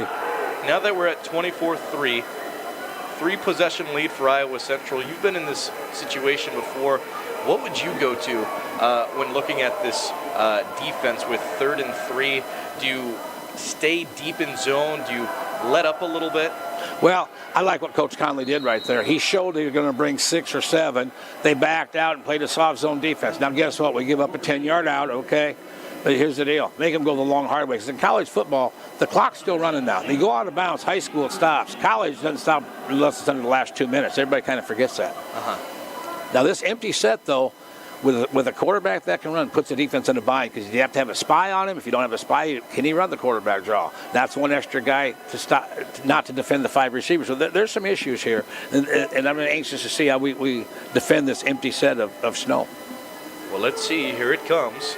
Bringing 4, crossing route. Oh, nice move, nice move. Yeah, and 2 Tritons running into each other there between Russell and it looked like that was Knutson. Got away. Nice gainer there. You know, they've had some success now the last 3 or 4 plays in empty, and I wouldn't be shocked to just see them in empty the rest of the game, which means simply no backs are in the game. 2 wideouts near side here to us to their left, and 3 to the right. And the defense that time, we brought 4, and if we drop one guy that time, maybe he's right there in the passing lane, but it's a guessing game now. We're bringing 4 again. Second and little short. hitch route. Good. Tackle him there. Backfield, and let's see if they mark him past. It'll be a first down. Yeah, it'll be a first down. Snow's done a nice job here. They're not panicking. You know that they're a good team, so they've got confidence. Even though they're down 24-3, they know they're 3 scores away, and they're going to try and chip away at this thing. At some point, Coach Conley's going to say, "Heck with it. We're going to bring in pressure and play man-to-man." Here we go. This is their first true complete drive so far in the game, but they're losing time. 6 minutes and 40 seconds remain in this third quarter, down by 21. Okay, once again, we showed 6. We dropped 3 off the line and played rush 3, dropped 8, and forced an incomplete pass. So my guess is Coach will stay pretty patient with the zone until maybe they get inside the 25, 20-yard line. Then at some point he's going to say, "Heck with it, we're going to bring 6 and play man-to-man, guard them." Say, Coach, now that we're inside the Unidome, in a dome, and with this type of turf on the field, does that change the game plan at all? I don't think so. I think you play what you are. Obviously, there's no wind today, but every game we've played this year has been on turf. And whether it's a home game at Dodger Stadium's on turf, our away games are all on turf. And the beauty of this thing is there's no wind to affect the kicking game, and that's always a huge thing, like at Dodger Stadium or in Kansas when we play. Yeah. Thank goodness it's not in Fort Dodge Day. It's too cold. A little chilly today. Oh my gosh, today. chilly. And again in that empty set. They've got 3 into the boundary here, which is unusual. Usually you run your trips to the wide field, but see what they're going to do here with trips into the boundary. Now the motion to the wide field. Illegal motion by the offensive line. And you know who that is? That's their left guard who actually subbed in today.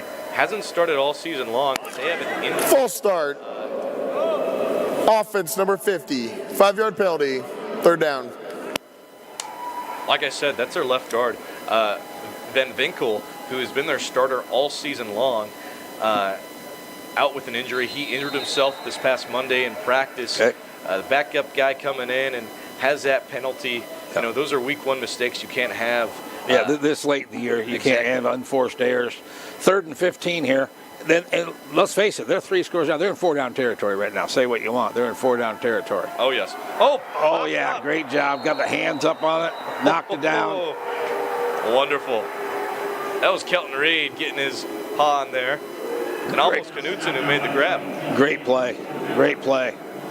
4th and 15. This is a huge play here because if we're able to hold these guys, even if we don't score, but if we make a couple first downs, we could conceivably almost take the whole third quarter up and have a 3-score lead going to quarter 4. This is a huge play for the Tritons. 4th and 15.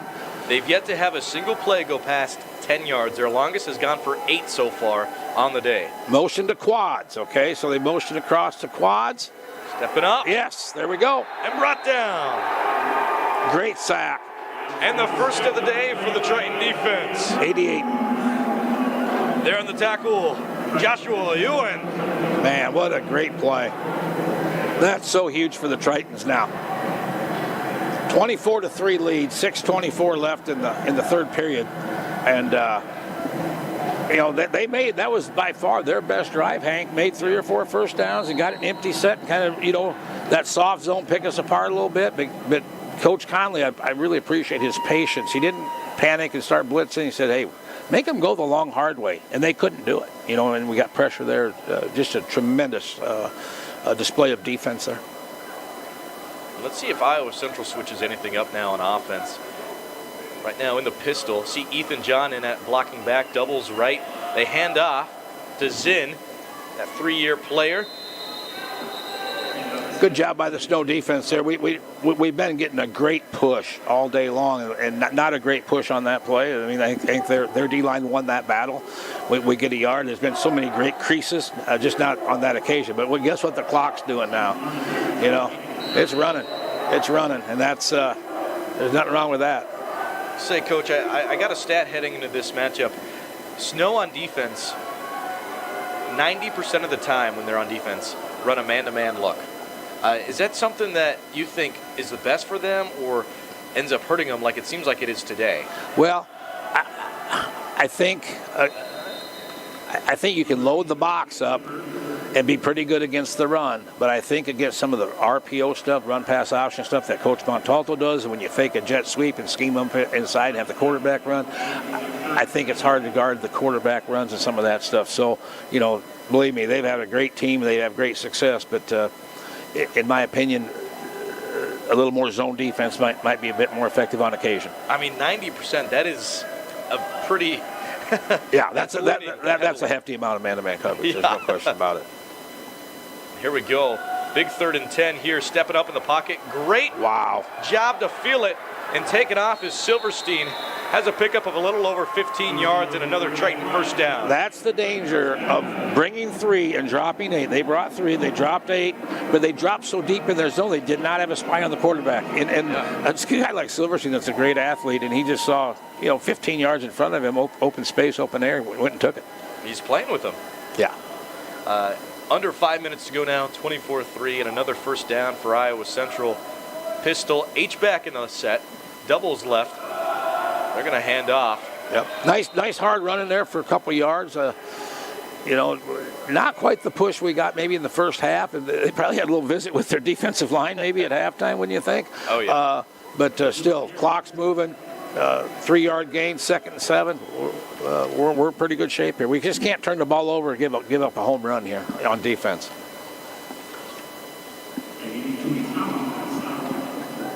Say, Coach, well, I got you. I got this list of these all-conference and all-region teams. Yeah. A lot of Tritons that have made the list this year. Yeah. I just want to go through a few of them. Sure.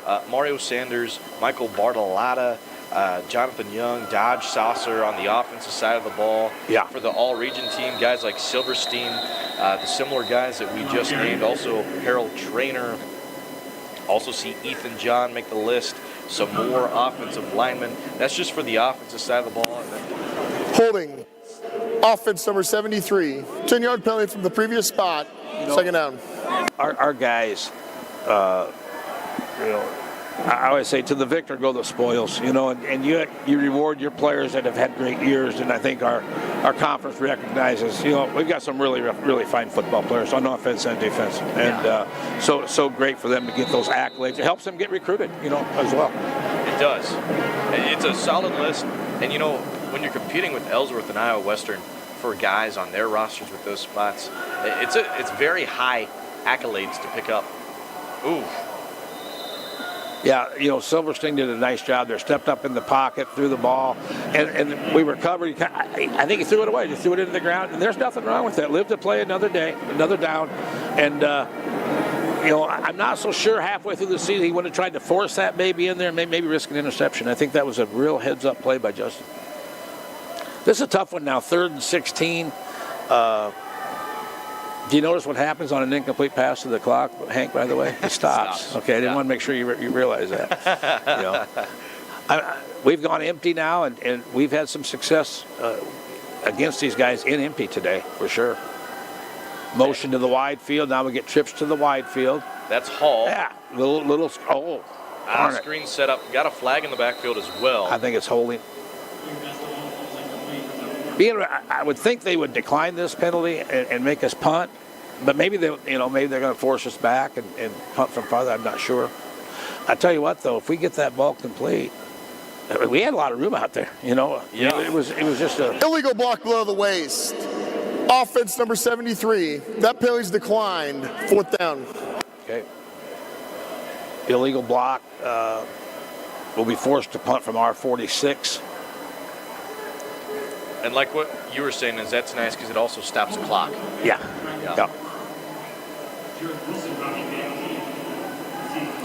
I just think you have a 3-touchdown lead. If we don't give up a home run on defense, make them go along our way, we don't turn it over on offense, we don't have a mess up in the special teams, we'll be very, very difficult to beat.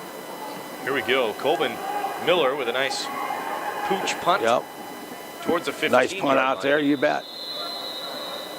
out of bounds, the 15-yard line. Make them, they're 85 yards away from pay dirt. Make them go the long, hard way. Make them eat a lot of clock to do it. And you know, our defense has been so stellar all day. We just don't give up the big one. I think we'll be in great shape. Yeah. We'll say about to start this next offensive drive here. Got a message from the Game 1. Game 1, proud to partner with the NJCAA and the ICCAC to bring you the Game 1 Bowl. Visit game-1.com to learn more about a variety of team uniform, apparel, and equipment offerings. Game 1, your first contact for all things game. We sure appreciate their sponsorship, and for years and years it was John Ragland, just a true friend of mine and a great human being, and ran the Graphic Edge. Graphic Edge, John sold to Game 1. Game 1's assumed the bowl game, and we couldn't be more proud to have them as a sponsor, as was Graphic Edge for years and years. There goes. They got one now. Nice hole. Yep. That jet sweep by them, and we've been stringing those out, and they've been getting basically nothing on those plays, and they blocked. Officials timeout for an injured offensive player. They blocked it really well on the perimeter there and got a 9-yard gain on the jet sweep. That's solid. Good to see the injured offensive lineman get back up. That's number 55. I tell you what, the toughest thing about coaching football is to see your guys get hurt. You know, basketball plays 30 games. Baseball and college plays 60 games. We get to play maybe 11, 12 games in football. And these kids work 350 some days for those special 11 or 12 days. And there's nothing that breaks your heart more as a coach than to see one of your warriors that just all the morning workouts, all the off-season stuff, all the training, the 2-a-day practices and the grind, the meetings, they get hurt and they can't play. And so just so refreshing to see, be able to jog off and maybe come in another 5 minutes or so after getting on the bench. They've gone empty again here, buddy. Well, let's see it. Second and super short. Trips wide field, doubles into the boundary. And their quarterback is a heck of a player. He's not had a great day yet, and I'm saying yet because I know at some point he's going to explode. That wouldn't shock me at all. It's Donovan Smith.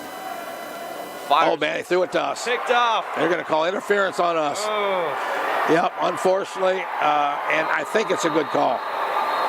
Yeah, it's too bad. We pushed him, and it was, you know, probably could have gone either way. I almost thought it was interference on the play. We kind of hit him in the back on a slant route. It really had nothing to do with the throw. If we didn't hit him, I think we still score a touchdown. But it's going to get called back. Pass interference. Defense, number 38. The ball will be placed at the spot of the foul. Automatic first down. Yeah, you know, there was contact for sure, but what you also got to look at is how catchable of a pass was that? Problem is when they throw it to the guy and there's contact when the ball's in the air, it's hard to say, did he throw him off where he should have been, blah, blah, blah. It is. I was more of a defensive coach, and I'm agreeing with you. But at the end of the day, it was probably the right call. Stack look on both sides. From the gun. Yep. Looking left, going deep.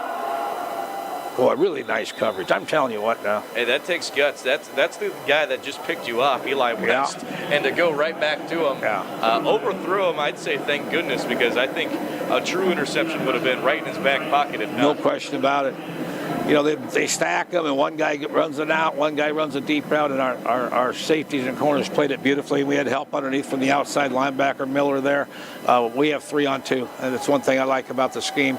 If you look at it, we have 3-on-2 guarding their 2 guys. We have 4-on-3 guarding their 3 guys. And that's, you know, in zone defense, you want one more than they got. That's what we've got. Back to trips right, doubles left. Okay. Going out to that box. And what a great job by Miller. He could have just drilled him right by the sideline. The guy's going out of bounds anyway. Rather than take a chance, will be a 15-yard penalty now. The momentum's carrying him out of bounds anyway. Let him go out of bounds and stay away from what could have been a ferocious hit. You know, so good common sense. 3rd and 5, big play here. Once again, they've gone empty. Looks like they have a tight end to the wide field on their right, our left. Good eye. And they got to. Twins out there to the right flank on the tight end, and twins into the boundary. So it's an empty set, but they do have a tight end in there. Not sure they're trying to run him on a seam route down the middle. Nope, right. Outside zone. 3-4, quarterback keeper. He's going to be short. Yeah, be 4th and 1. Similar to, you know, when we run Justin Silverstein, we fake that jet sweep look and then come up inside. And our defense did a great job handling that. They got a 4-yard game without a home run. 4th and 1. Prepped really well. Oh, man. I talked with Coach Erickson, the head football coach of Snow, and I talked to him about what's it like when you're scouting a team and trying to run through drills that uses an H-back as often as Coach Montalto does, and he just rolled his eyes. Iowa Central takes their first charge, time out of the half. Yeah, those H-backs, they're those, I guess, not they're hybrid tight end fullback guys, and they can fit in on this run over here. They can come back and kick out. They can go out for passes. They can catch screens, and they're so valuable. Blocking is so valuable in the passing game, and they give you an extra surface that you have to account for.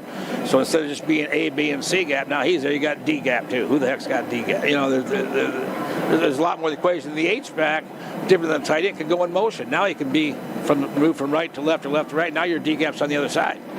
Does your defensive linebackers adjust? Do you adjust your line? There's a lot of things to think about. I would have no idea. Yeah. Believe me, when you coach defense as long as I did, those thoughts go through your mind every day. That's a shallow life, isn't it, though? I mean, that's a pretty shallow life when you're thinking about stuff like that. Say, Coach, while I got you, actually first, big 4th down. That's the line of scrimmage. They've got 2 running backs in the game, tight end. Oh, they jumped. Oh. Wow. Snow's shooting themselves in the foot. 4th and 6 now. Not sure on if they still go for it in this part of the field or what the deal is. False start. Offense number 51. 5-yard penalty. 4th down. Yep. Bring them back again. Tritons have yet to start a possession on the Snow side of the 50. However, Snow's got to start twice in the Tritons red zone. They're going for it, and they're going to be an empty. Well, looks like trips right. Yep, trips to the wide field, and then doubles to 2 receivers. I guess the ball is more in the middle, but in the shorter side of the field. Big play. 4th and 7. 4th and 6, I guess. 2 deep safeties. Showing Cloud. Darn it. Right. Nice contain. Yes, great play. Great closing speed by Miller. Ball hung a little bit up there, but great closing speed by Miller. He's had an unbelievable football game. The club. Yeah, that's exactly right. I tell you. What a warrior that guy is. A lot of guys, they'd be in street clothes on the sideline cheering their buddies on. He's one of the biggest pieces of the equation to our success today, and he's playing. Yes. Say, Coach, while I got you up here, I got a question for you. So when it comes to these bowl games and talking about the matchups and who the Tritons will get for this game, one bowl, previously, like you said, Graphic Edge Bowl, what does that process look like, and how did it come to getting with Snow College to have the game today? I credit Tom McDonald, Dan Hago in our conference office. They do so much of the legwork with this and saying, hey, what 4 or 5 teams would be the best matchups, what 4 or 5 teams would be willing to come, and what do we want to do to look at this?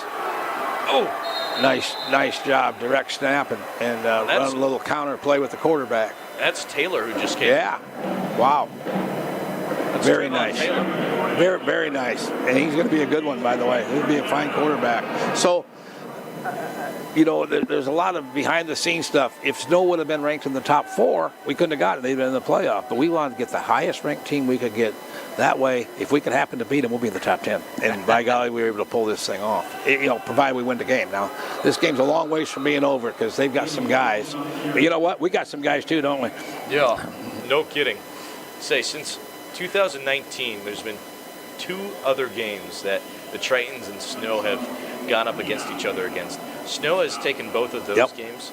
But, I mean, when the light shines bright for the Game 1 Bowl in the Unidome, so far looking like the Tritons, and as they approach the red zone again, it just looks all money from here on out. This is a big deal to our kids. This is a big deal to our coaches, Yeah.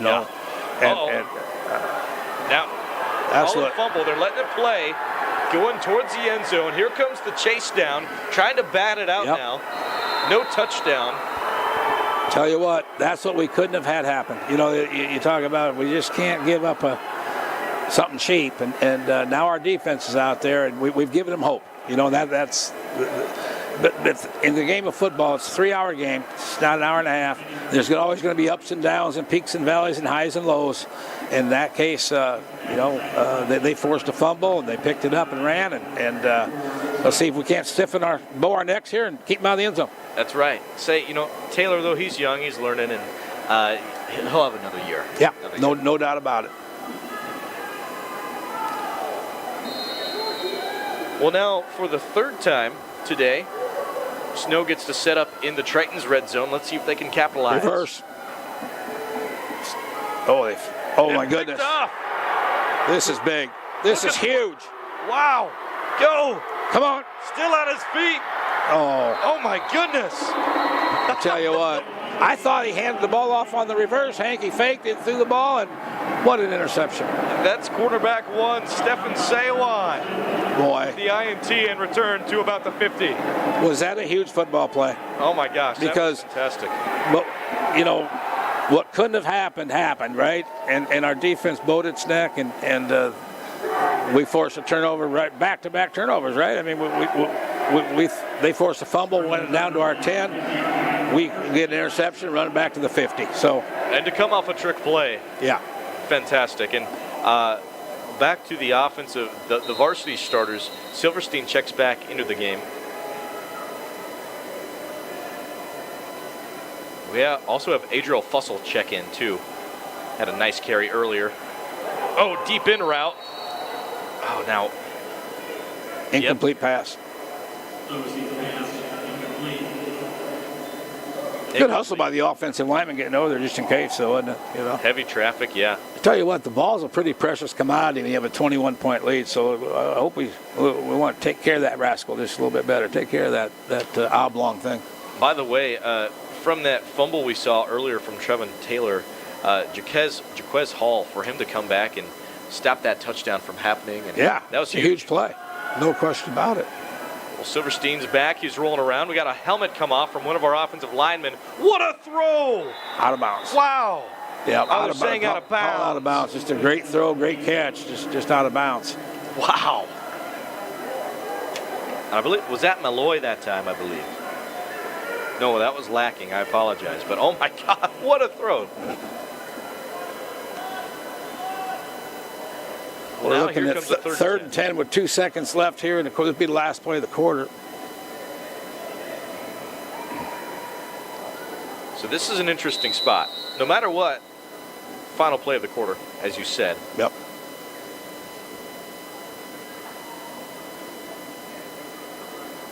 Kind of get some time to. Tritons have gone empty now. We have 3 into the boundary. Trips into the boundary. The stack. Now we've motioned to trips to the wide field. They're rushing 3. Oh, they hold the jersey bigger than bananas. Ooh. Man, they tugged at the jersey. You can see it from here, but yeah, sometimes they're missed. Yep. And that just may be one of them.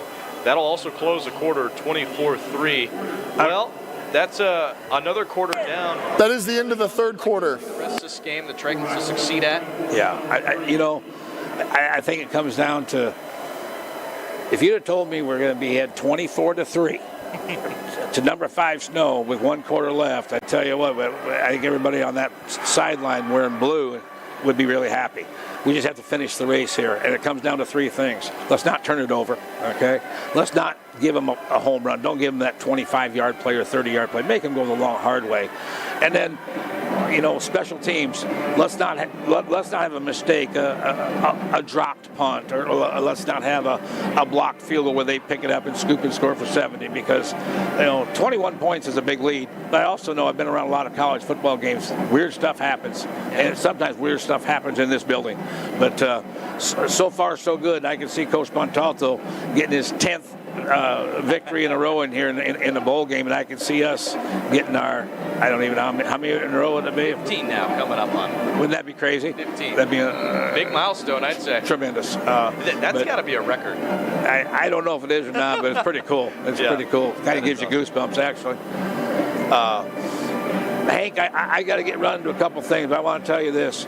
We appreciate you coming back to do this bowl game. It means a lot to us, and our relationship never going to change, and thank you dearly. And I want to trust you to bring it home to us and win this last 15 minutes, okay? You got it, Coach. All right, buddy. Thanks Thanks very much. You bet. That was Athletic Director Coach Kevin Twait joining us for the broadcast today. Wonderful to hear his takes and also open up his mind about the game today, including the coaches and seeing his process as we go into the Game 1 Bowl. Here we go, soon to start the fourth quarter with the opening play. Looks to be a punt from Colvin Miller. We will see if that's how it pans out.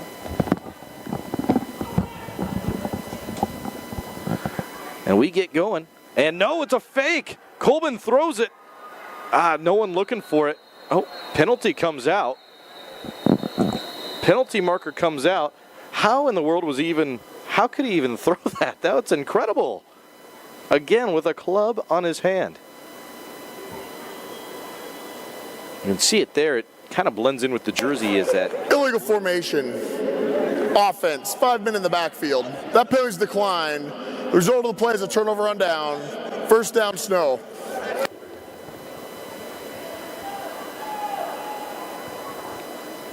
So first down, Snow, as you heard right there.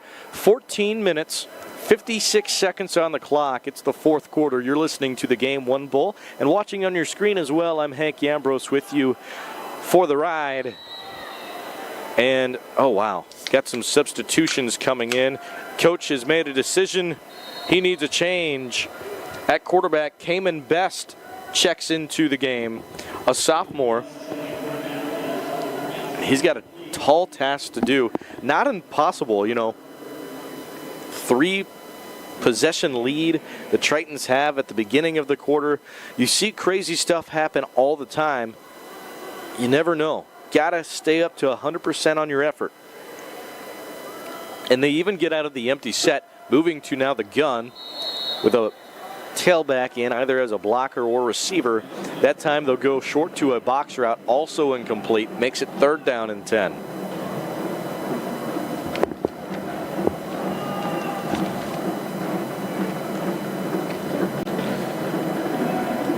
And another big play right here.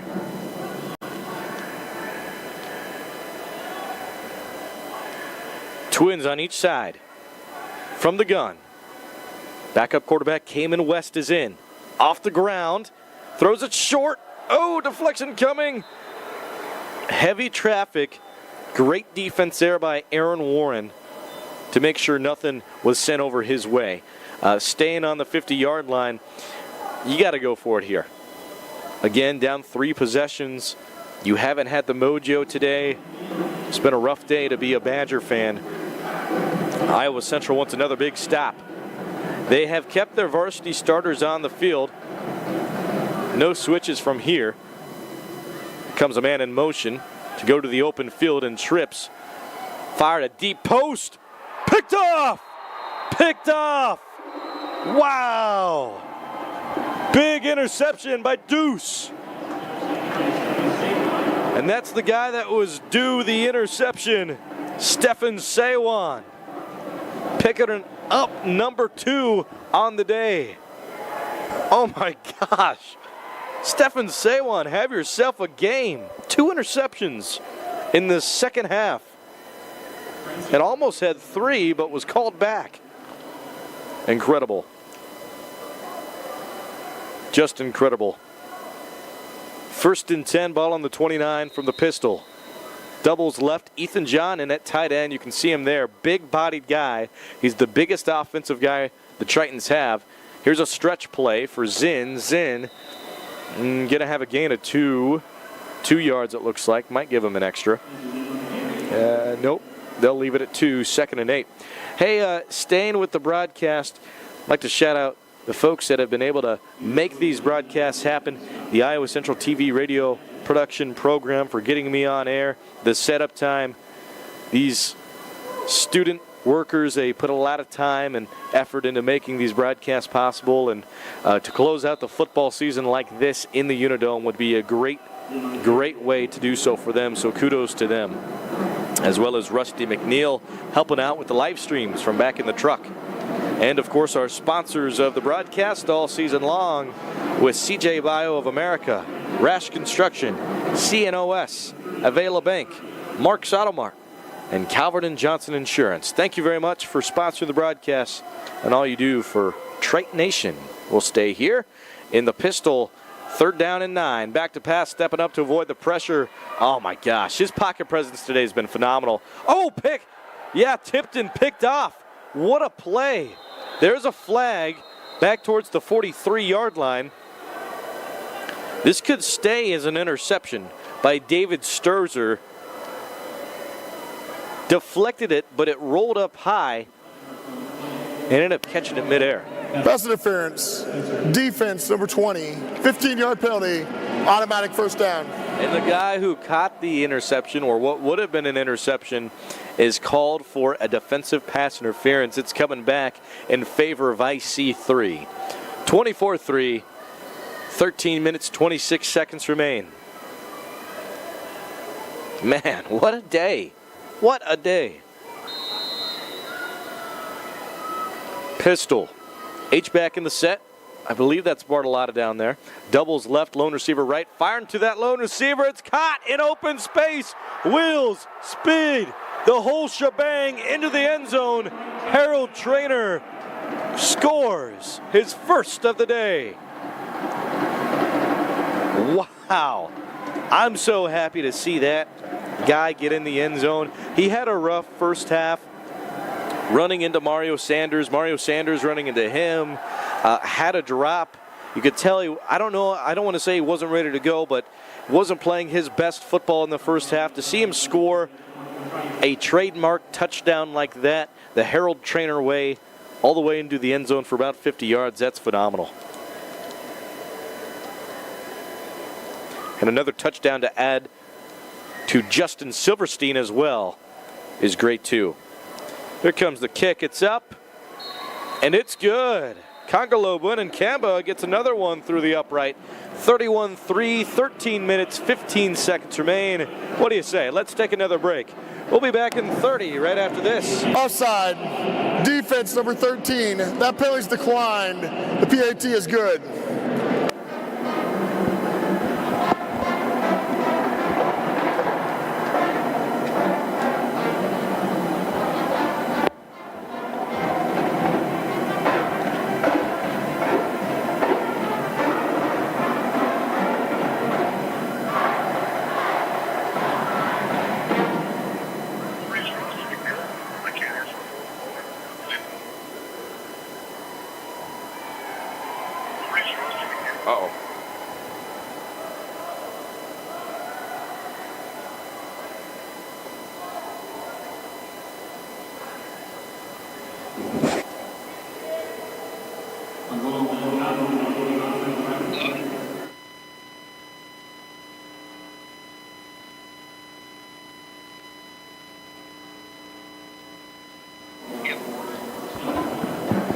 Back to the broadcast on Triton Nation's YouTube channel.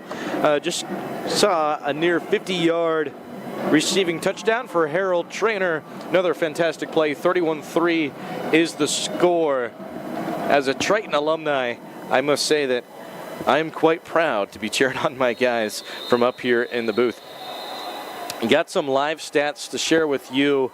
Let's go to that Iowa Central offense. Justin Silverstein, a 128 QBR, 17 of 34 completions. That's 50% completion percentage, 199 passing yards, 3 passing touchdowns.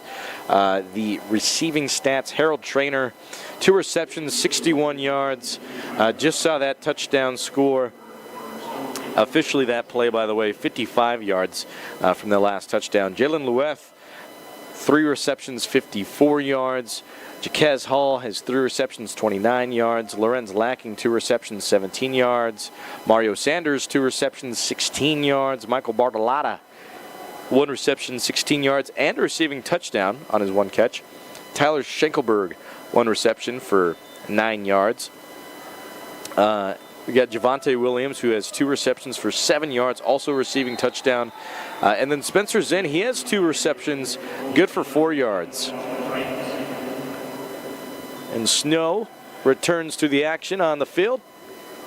Second down and near 15. I want to continue to go through these stats, though, these live stats. Rushing-wise, Spencer Zinn, 12 attempts. He's got 65 yards. Phenomenal. Little over 5 yards of rush. Longest has been 16 on the day. There's a run out to the flats. Pushed out of bounds by who else? And Colvin Miller. Wow. Also rushing Justin Silverstein, 5 attempts, 41 yards. Then we got Washington, Jalen Washington, who has 6 attempts, 29 yards. Adriel Fussell, 3 attempts, 15 yards. Mario Sanders, 2 attempts, 17 yards. And Taylor, he has 3 attempts for 14 yards as well. By the way, Silverstein is the one who had that rushing touchdown from earlier. Back to the action, third and near 15, and another interception. Picked off by the number 6. On his feet past the 30, 25-20. He's following his blockers and set up in their opponent's red zone for the first time today. The Iowa Central Tritons take over again. Wow. Again, what a day. That's Caleb Moore again with an interception. Both Caleb Moore and Stefan Sawan have 2. That's just... I'm about speechless. Incredible. Incredible. Again, the Tritons take over. Got some sub players coming in. Let's see here. I'm going to go with my roster sheet. The number 11 takes the field. I have Logan Williams taking the field here. Also in at back, Gabriel Hilliard. Williams runs with the ball. Oh, loses it. Where'd it go? Just had it stripped out, it looks like. And that one just got past him and recovered by Snow Community College. Well, 31-3, 11 minutes and 48 seconds remain. Tritons have brought in some younger guys at quarterbacks. Try and let them see what the future may hold. Now, Williams, he is a redshirt sophomore. They give him a try, starting in the red zone. That one won't go his way. Snow takes back over, 1st and 10. Ball on the 16. From the gun. Twins on each side. 2 deep safeties. A 3-4 look. Tritons are not pressing. They're staying back. Underneath, but overthrown. Back in the game, by the way, Donovan Smith on that last overthrown ball. And pull up his stats. For Donovan Smith, I see he's 14 of 30. Just got disconnected from my stats page. I apologize there. I'll get that pulled back up as soon as I get reconnected here. But I saw 14 of 30, 2 interceptions, 75 passing yards, has been sacked just 1 time, has been pressured almost every time. Oh my gosh, here we go, picked up fumble. Big man, touchdown. Big man, touchdown. How many times have the Tritons had a defensive touchdown called back? That one will stay. Yes. Jawarren Corbin, a freshman linebacker, picks up the fumble and takes it back for 6. A fumble 6. 37-3 is the score now. Oh my gosh, that is incredible. I can't speak enough how impressed I am that the Tritons are playing like this today.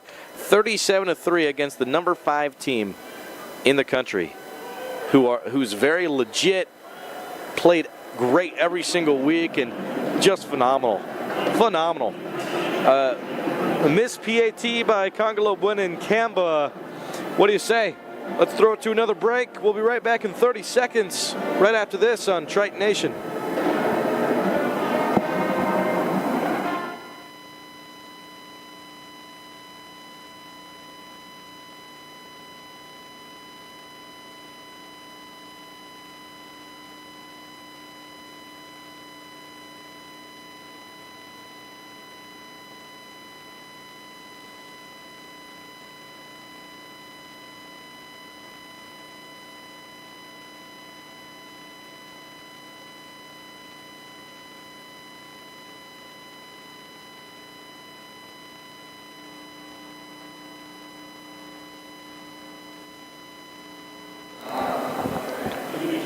Triton Nation, we're back to it. I will like to ask you to stick around after the game is over.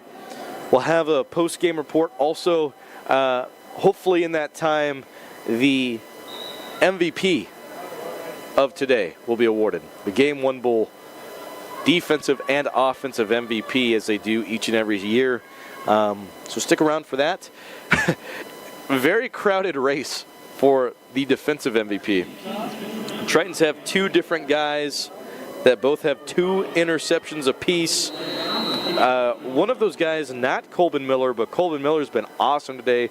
Dan Knutsen's had a great day. You saw that fumble recovery touchdown a moment ago from Corbin. Oh my gosh, who are you going to pick? Here's the return now, bouncing outside to the 25, and whoa, torpedoed up towards the 30-yard line. Incredible. A penalty marker on the play. I will say, it seems as if every kick return we've had, there's been a penalty of some sort. Block in the back. Return team number 22. They'll be enforced half the distance to goal. First down, Snow. As you heard it there, that penalty against Snow and will be enforced half the distance to the goal.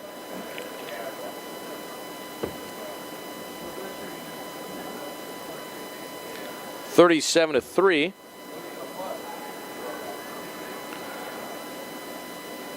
And Snow starts this drive in the Cadillac on their own 10-yard line. Line judge came blitzing in to make sure the ball was set correctly before they started the play clock. It is set now. Here we go. I have some substitution guys subbed in, some second-year players. It's good to see that. You know, I really, really like what athletic director Coach Twait said from earlier is, you grew up in Iowa, and it's your dream as a football player to make it to this. This is where the Iowa High School State semifinal and championship game is played, if you are unaware. And the fact that these Iowa Central Tritons, or really the 3 teams in the ICCAC, has an opportunity to do that with a winning record, to make the Game 1 Bowl, and to be at that place you work so hard for, and to perform like this, incredible. It really is. 37-3, gang tackle. Love the teamwork on that play. Just short of the first down, it looks like. Looks like a yard, maybe inches away, right? Oh, no, they're saying move the chains. Yeah. Well, it looks short to me. I think Brownie thought the same in the booth. But no, they will move the chains. From the Cadillac, 1st and 10 on the 19. Zone read. Countered back inside after the first move. And Lambert got the carry. You know, Spencer Lambert, he's going to be wrapping up his career with Snow Community College. You see him down there, the number 28 in the backfield. He's a guy that has had one of the best seasons as a tailback. Didn't find the end zone a lot, but he was up there for most amount of yardage. A guy that played so well all year long. And there he goes again with another zone read. He's a guy that definitely was someone I was afraid of the Iowa Central Tritons facing up against. Integral part of their offense, and I wish him the best moving forward. I brought it up earlier in the pregame that, you know, he's a great player, great ball carrier, the vision, the patience, the way he moves athletically, incredible. His build, though, you know, he's a shorter guy, 5'9". I have him listed at 190 pounds, so he doesn't have that Division I build, unfortunately, but I do wish the best for his success among everyone else a part of the game today, whether it's on Snow or Iowa Central.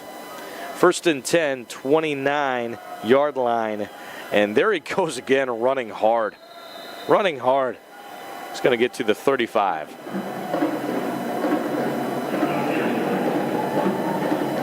Just like that, got a 2nd and 3 coming up.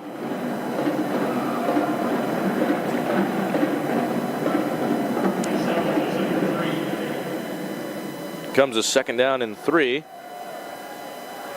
Inside zone, blasted in the backfield. Brought back towards the 29.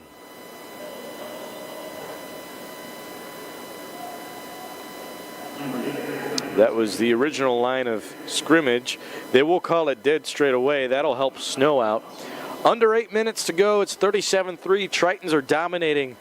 This is the most dominated fashion I've ever seen a Game 1 Bowl be played in. I need to go in the record book and see the largest win ever. Here's a swing pass outside. Close to the first down marker. Looks like a gain of 3 and tackled in bounds. Well, regardless, that clock would be running anyway, as we're not inside of 2 minutes.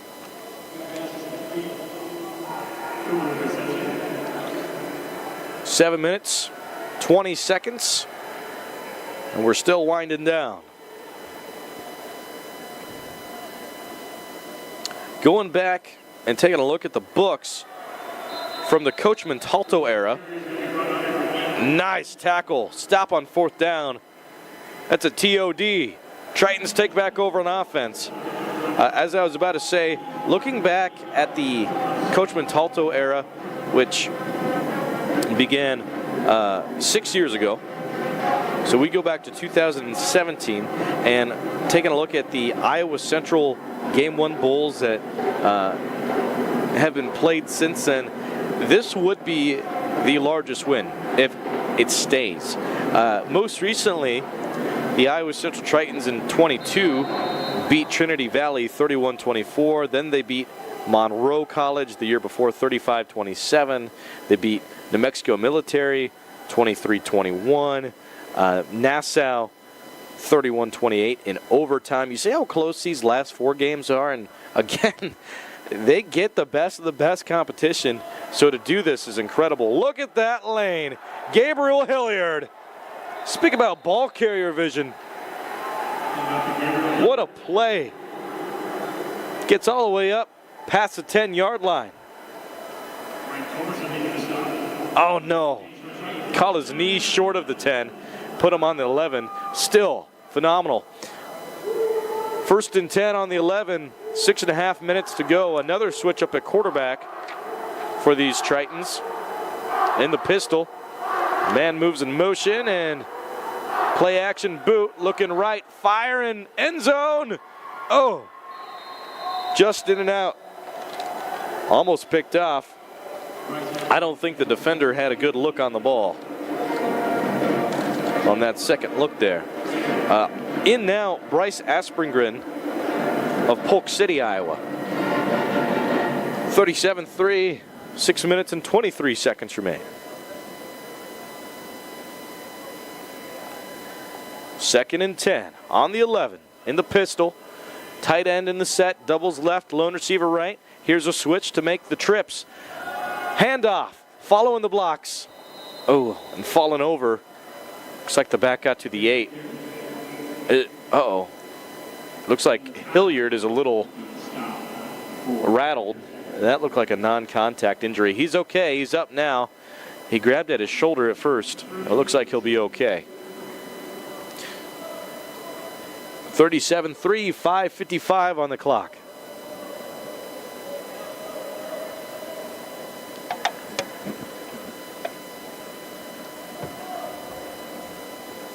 Here's Asprengren. And penalty markers fly. Dead ball.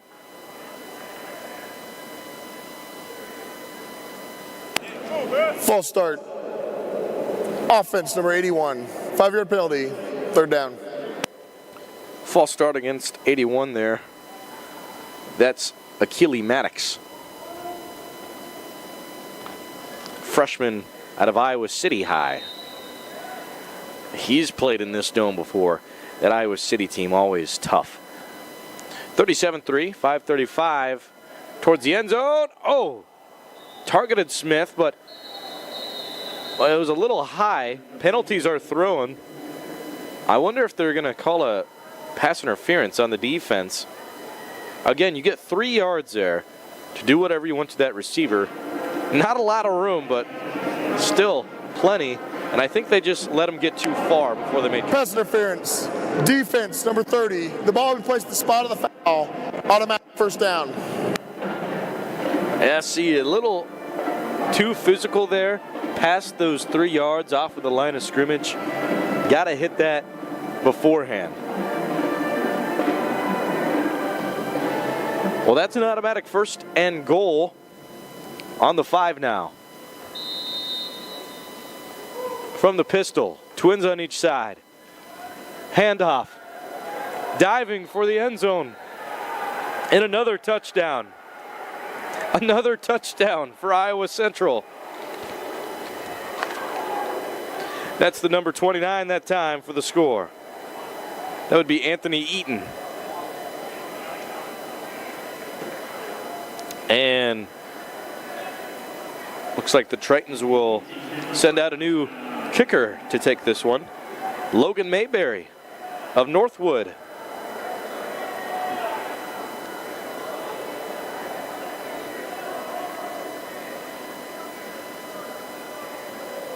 Hey, thanks, man. You brought it home. There's Coach Twait there. Coach Twait is happy. High fives all around. And the kick is up, and that's good as well. Let's stay right here from here on out. We got 5.5 minutes remaining. It's 44-3. These Tritons have been phenomenal today. Phenomenal. So much fun to watch these guys. We're going to be in continuous clock from here on out, unless there's an agreement made between the coaches that they wish not to, but standard NJCAA football rule, past those 35 points, continuous clock from here on out. Wow. Well, how about, again, we take a look at the stats, especially since we've gotten some backup players in, some reserve players in to bid their farewell for Iowa Central Community College. Justin Silverstein, I believe, has played his last snap at quarterback today, and if he has, wow, how lucky were we to have him. Congratulations, Justin, on a great career if that was the last snap.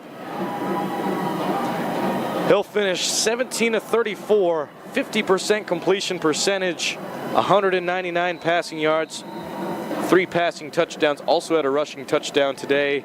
Harold Trainer, 2 receptions, 61 yards and a touchdown. Jalen Loueth, 3 receptions, 54 yards. Jaquez Hall, 3 receptions, 29 yards. Lorenz Lacking, 2 receptions, 17 yards. Free kick out of bounds. Kicking team, number 95. The ball will be placed at the 35-yard line. First down. Mario Sanders, 2 receptions, 16 yards. Michael Barlotta, 1 reception, 16 yards, and a receiving touchdown. Taylor Schenkelberg, 1 reception for 9 yards. Vontae Williams, 2 receptions for 7 yards. One of them was a 4-yard fade route touchdown. Spencer Zinn also had 2 receptions for 4 yards today. Rushing wise, Spencer Zinn finishes with 14 attempts. Picked up 71 yards on the ground today. Silverstein, 5 attempts, 41 yards and a rushing touchdown, as previously mentioned. Hilliard finishes today, 2 attempts, 29 yards. Jalen Washington finishes with 6 attempts, 29 yards. Adriel Fussell finishes with 3 attempts and 15 yards. Mario Sanders finishes with 2 rushing attempts and 17 yards. Spencer Fafita, 1 rushing attempt for 5 yards. You know what? I have that wrong.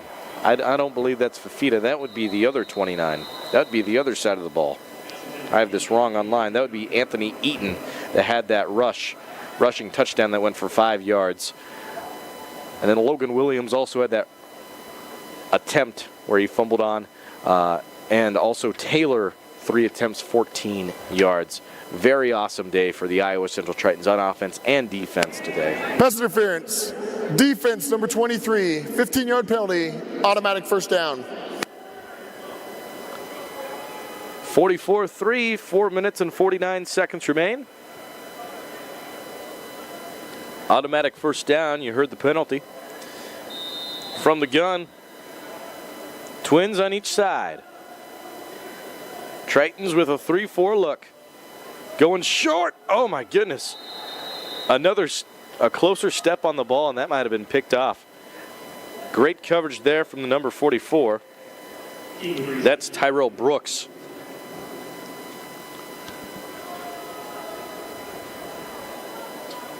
That was a gain of 3. 2nd and 7. On the 46 now. From the gun, Twins on each side.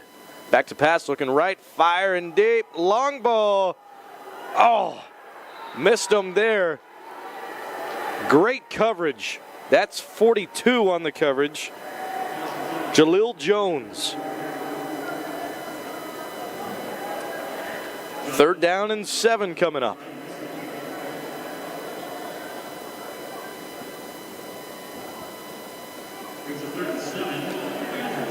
Third and 7 coming up.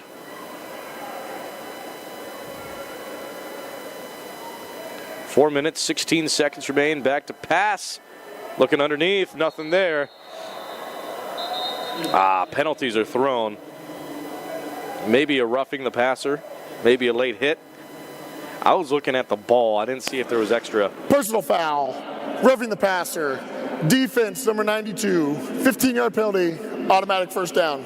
That is a roughing the passer on Joseph Shannon, a redshirt freshman out of Kankakee, Illinois. That'll bring for an automatic first down. Drive stays alive for Snow, looking for their first touchdown today. 44-3.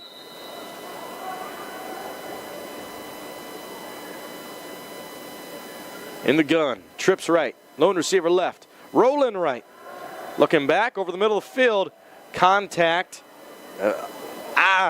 Again, I think we saw it earlier. They throw the flag, but I don't know if that's catchable. Which, those penalties are really up to the judge's discretion, as you see there. Pass interference. Defense, number 23, 15-yard penalty, automatic first down. So that's called against Tracy Davis of Norwalk.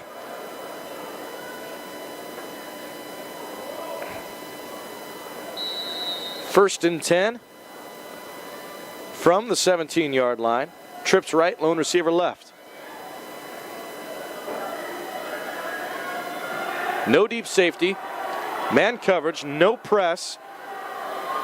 3, though, are on the line, showing 4 backers.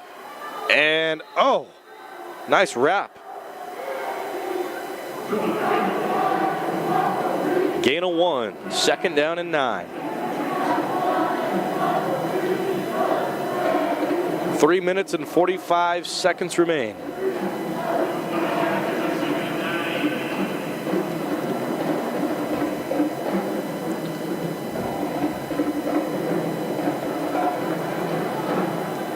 Back to the Cadillac. Doubles right, lone receiver left. 1 free safety deep there. 3-3 look. This is what the Cyclones like to run. That defensive front there, and looks like we got a man down. Injured lineman. It was the same guy. Officials timeout for an injured offensive player. It appears to be the same lineman that went down earlier, that number 55.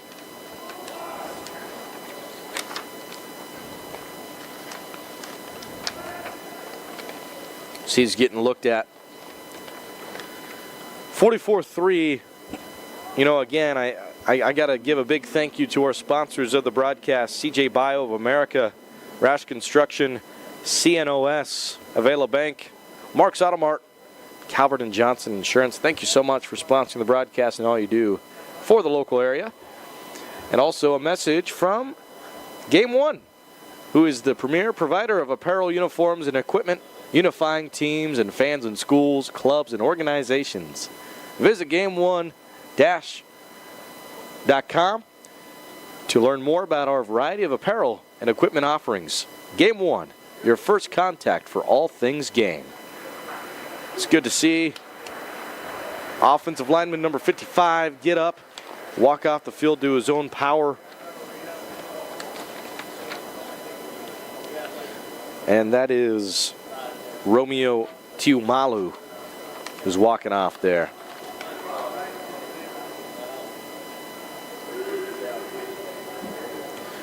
Here we go. Back in the red zone. Tritons have only allowed a field goal from in here. They've had 5 stops today.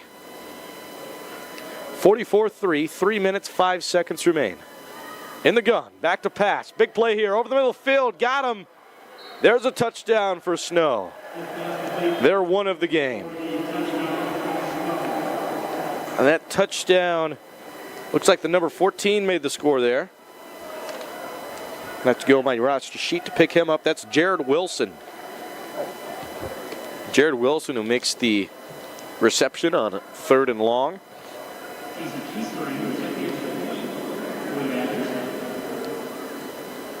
And here comes Kessler to take the extra point. And the kick is up. Oh! Wait. We're off the post. Oh my gosh. That was directly off the post. Oh my goodness. If that was caught, then he would have been able to return it. Incredible. 44-9, 3 minutes remain. Let's take a break and see what the Tritons will do on the return right after this on Triton Nation.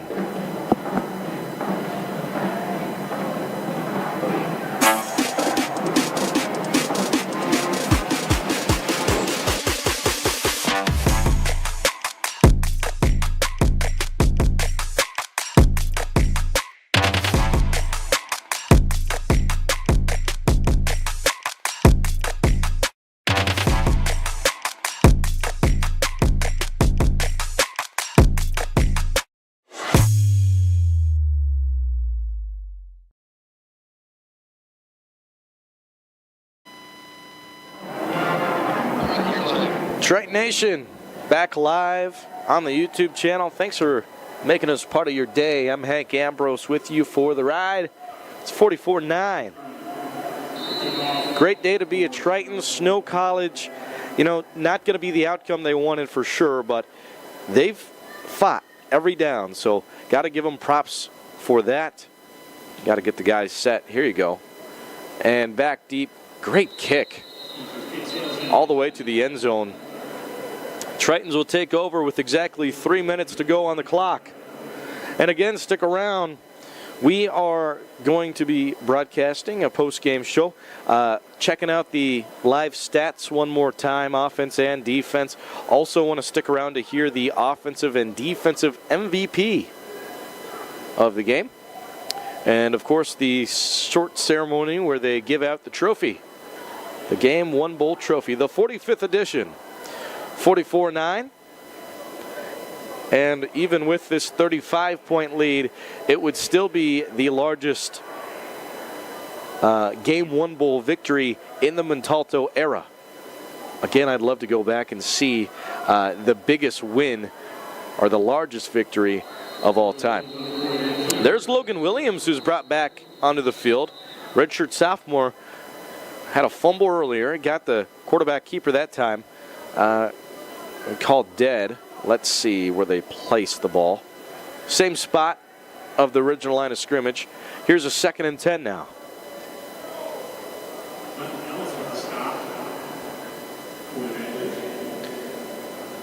Second and 10.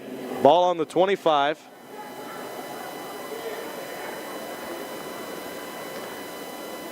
And we move to the pistol. Doubles left, blocking back in the formation. Also with the receiver right. Handoff. Running forward. See who had that carry. Looks like the 28. Derek Jameson on the carry. Out of Maple Grove, Minnesota. Under 2 minutes to go. And that was a nice 9-yard rush. Here's a 3rd and 1 coming up. Minute 45 seconds remain. We're under 2 minutes. In the pistol. Doubles left. Lone receiver right. And inside zone. Push, push. Did he get? It's going to be close. A first down will seal the game. And that does move the chains. 1st and 10, Iowa Central. Well, they'll continue to milk this clock down and give some of these reserve guys one last drive to string things together and put a bow on it. Doubles left, lone receiver right, in the pistol, blocking back in the set as well. Handoff. Wow, look at the speed. Nice pickup. Looks like a pickup of 7. Derek Jamison again, very impressive. Started with a 9-yard rush, then now a 7. 40 seconds remain.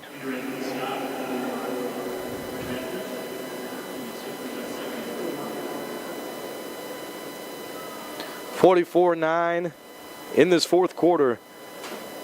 The Pistols here. Twins to the left, blocking back in formation, handoff. Roman just shy of the 45-yard line. That's what they need for that another first down, but you can see it. Last play of the game. 44-9. Tritons win. And there's the soak to Coach Montalto. The coaches will come out to shake hands, as well as the players. 44-9 is the final score, and for one last time on the season, there goes that band, that dance, and the cheerleaders too. Well, big thank you to the referees we had this game. Referee Matt Wilkinson, umpire Craig Tarr, head line judge Matt Seidel, line judge Tanner Westerholt, side judge Steve Russell, field judge Jay Leach, back judge Tyler Brady, center judge Adam Smith. And also a big thank you to our sponsors of the broadcast, CJ Bio of America, Rash Construction, CNOS, Avela Bank, Mark's Auto Mart, and Calvert & Johnson Insurance for sponsoring the broadcast all season long for Iowa Central football. Some of the rundown I have includes the Iowa Central Tritons getting their first score off a 25-yard field goal, then scoring a 3-yard fade route. Jamison Williams, a 15-yard in route for Michael Bartolotta. Halftime score 17-3. We saw an 8-yard rushing touchdown from Justin Silverstein. Harold Trainer had a 50-yard receiving touchdown. We saw Corbin have a fumble 6 that went good for about 25 yards. I missed one more touchdown as well. Oh, yes, that's right. That came from the number 9, I believe, that was subbed in. That let me get his name. I don't want to leave him out. That was, as they go down and announce everything, Derek Jamison, who had that last touchdown there. Just announced the Game 1 Bowl MVP, Justin Silverstein, who finished with 3 throwing touchdowns and 1 rushing touchdown as well, a total of 4. And your defensive MVP is cornerback number 5, Stephen Sawan, who had 5 interceptions today. Great game for him. Again, Silverstein 17 of 34, 200 passing yards, 3 passing touchdowns. Great day for Justin Silverstein, the MVP. Let's look at our defensive MVP and his numbers again. He had the 2 interceptions today. Stephen Sawan also had 3 solo tackles and assisted on 2 other ones as well. One of them was a tackle for loss. A huge one for the Game 1 Bowl MVP. On the offensive side of the ball, Justin Silverstein. Defensive, Stephen Sawan. Before I go, big congratulations to the Badgers, Snow Community College, who are the number 5 ranked team heading into this one, and as well as them, but also the Iowa Central Tritons, who came to this one as the number 11 team. Very successful day to be an Iowa Central Triton. You can see the hugs are all around Snow College. They got to be proud. They've had a great year. Great to be a fan of college football in December here. Great crowd. Just phenomenal. Kudos to all involved in making this happen, especially the TV radio production program who have allowed me to get on air. So kudos to them as well as Rusty McNeil for leading the charge with the production side of things. And before I go, you may have heard already, this is my final Iowa Central broadcast, a part of the Tritons. I've been a part of 5 seasons. I got an extra one because I'm lucky and we had that COVID year, so I got double duty my freshman year. But 5 seasons I got to spend with Triton sports, baseball, softball, football, basketball, wrestling, soccer, you name it. I was there and I just had the time of my life. And for the folks that have been there, for my journey, I appreciate you so much. And for everyone that has helped me out through my progress and experience with Iowa Central, thank you as well. I'll hold you with my heart for the rest of my broadcasting career. But yes, that's going to be it for me. That's going to be it for the Iowa Central Tritons and the NJCAA football season. Before I let you go, you have a great off season. Until next time, always be a Triton. This is Hank Ambrose signing out for Triton Nation.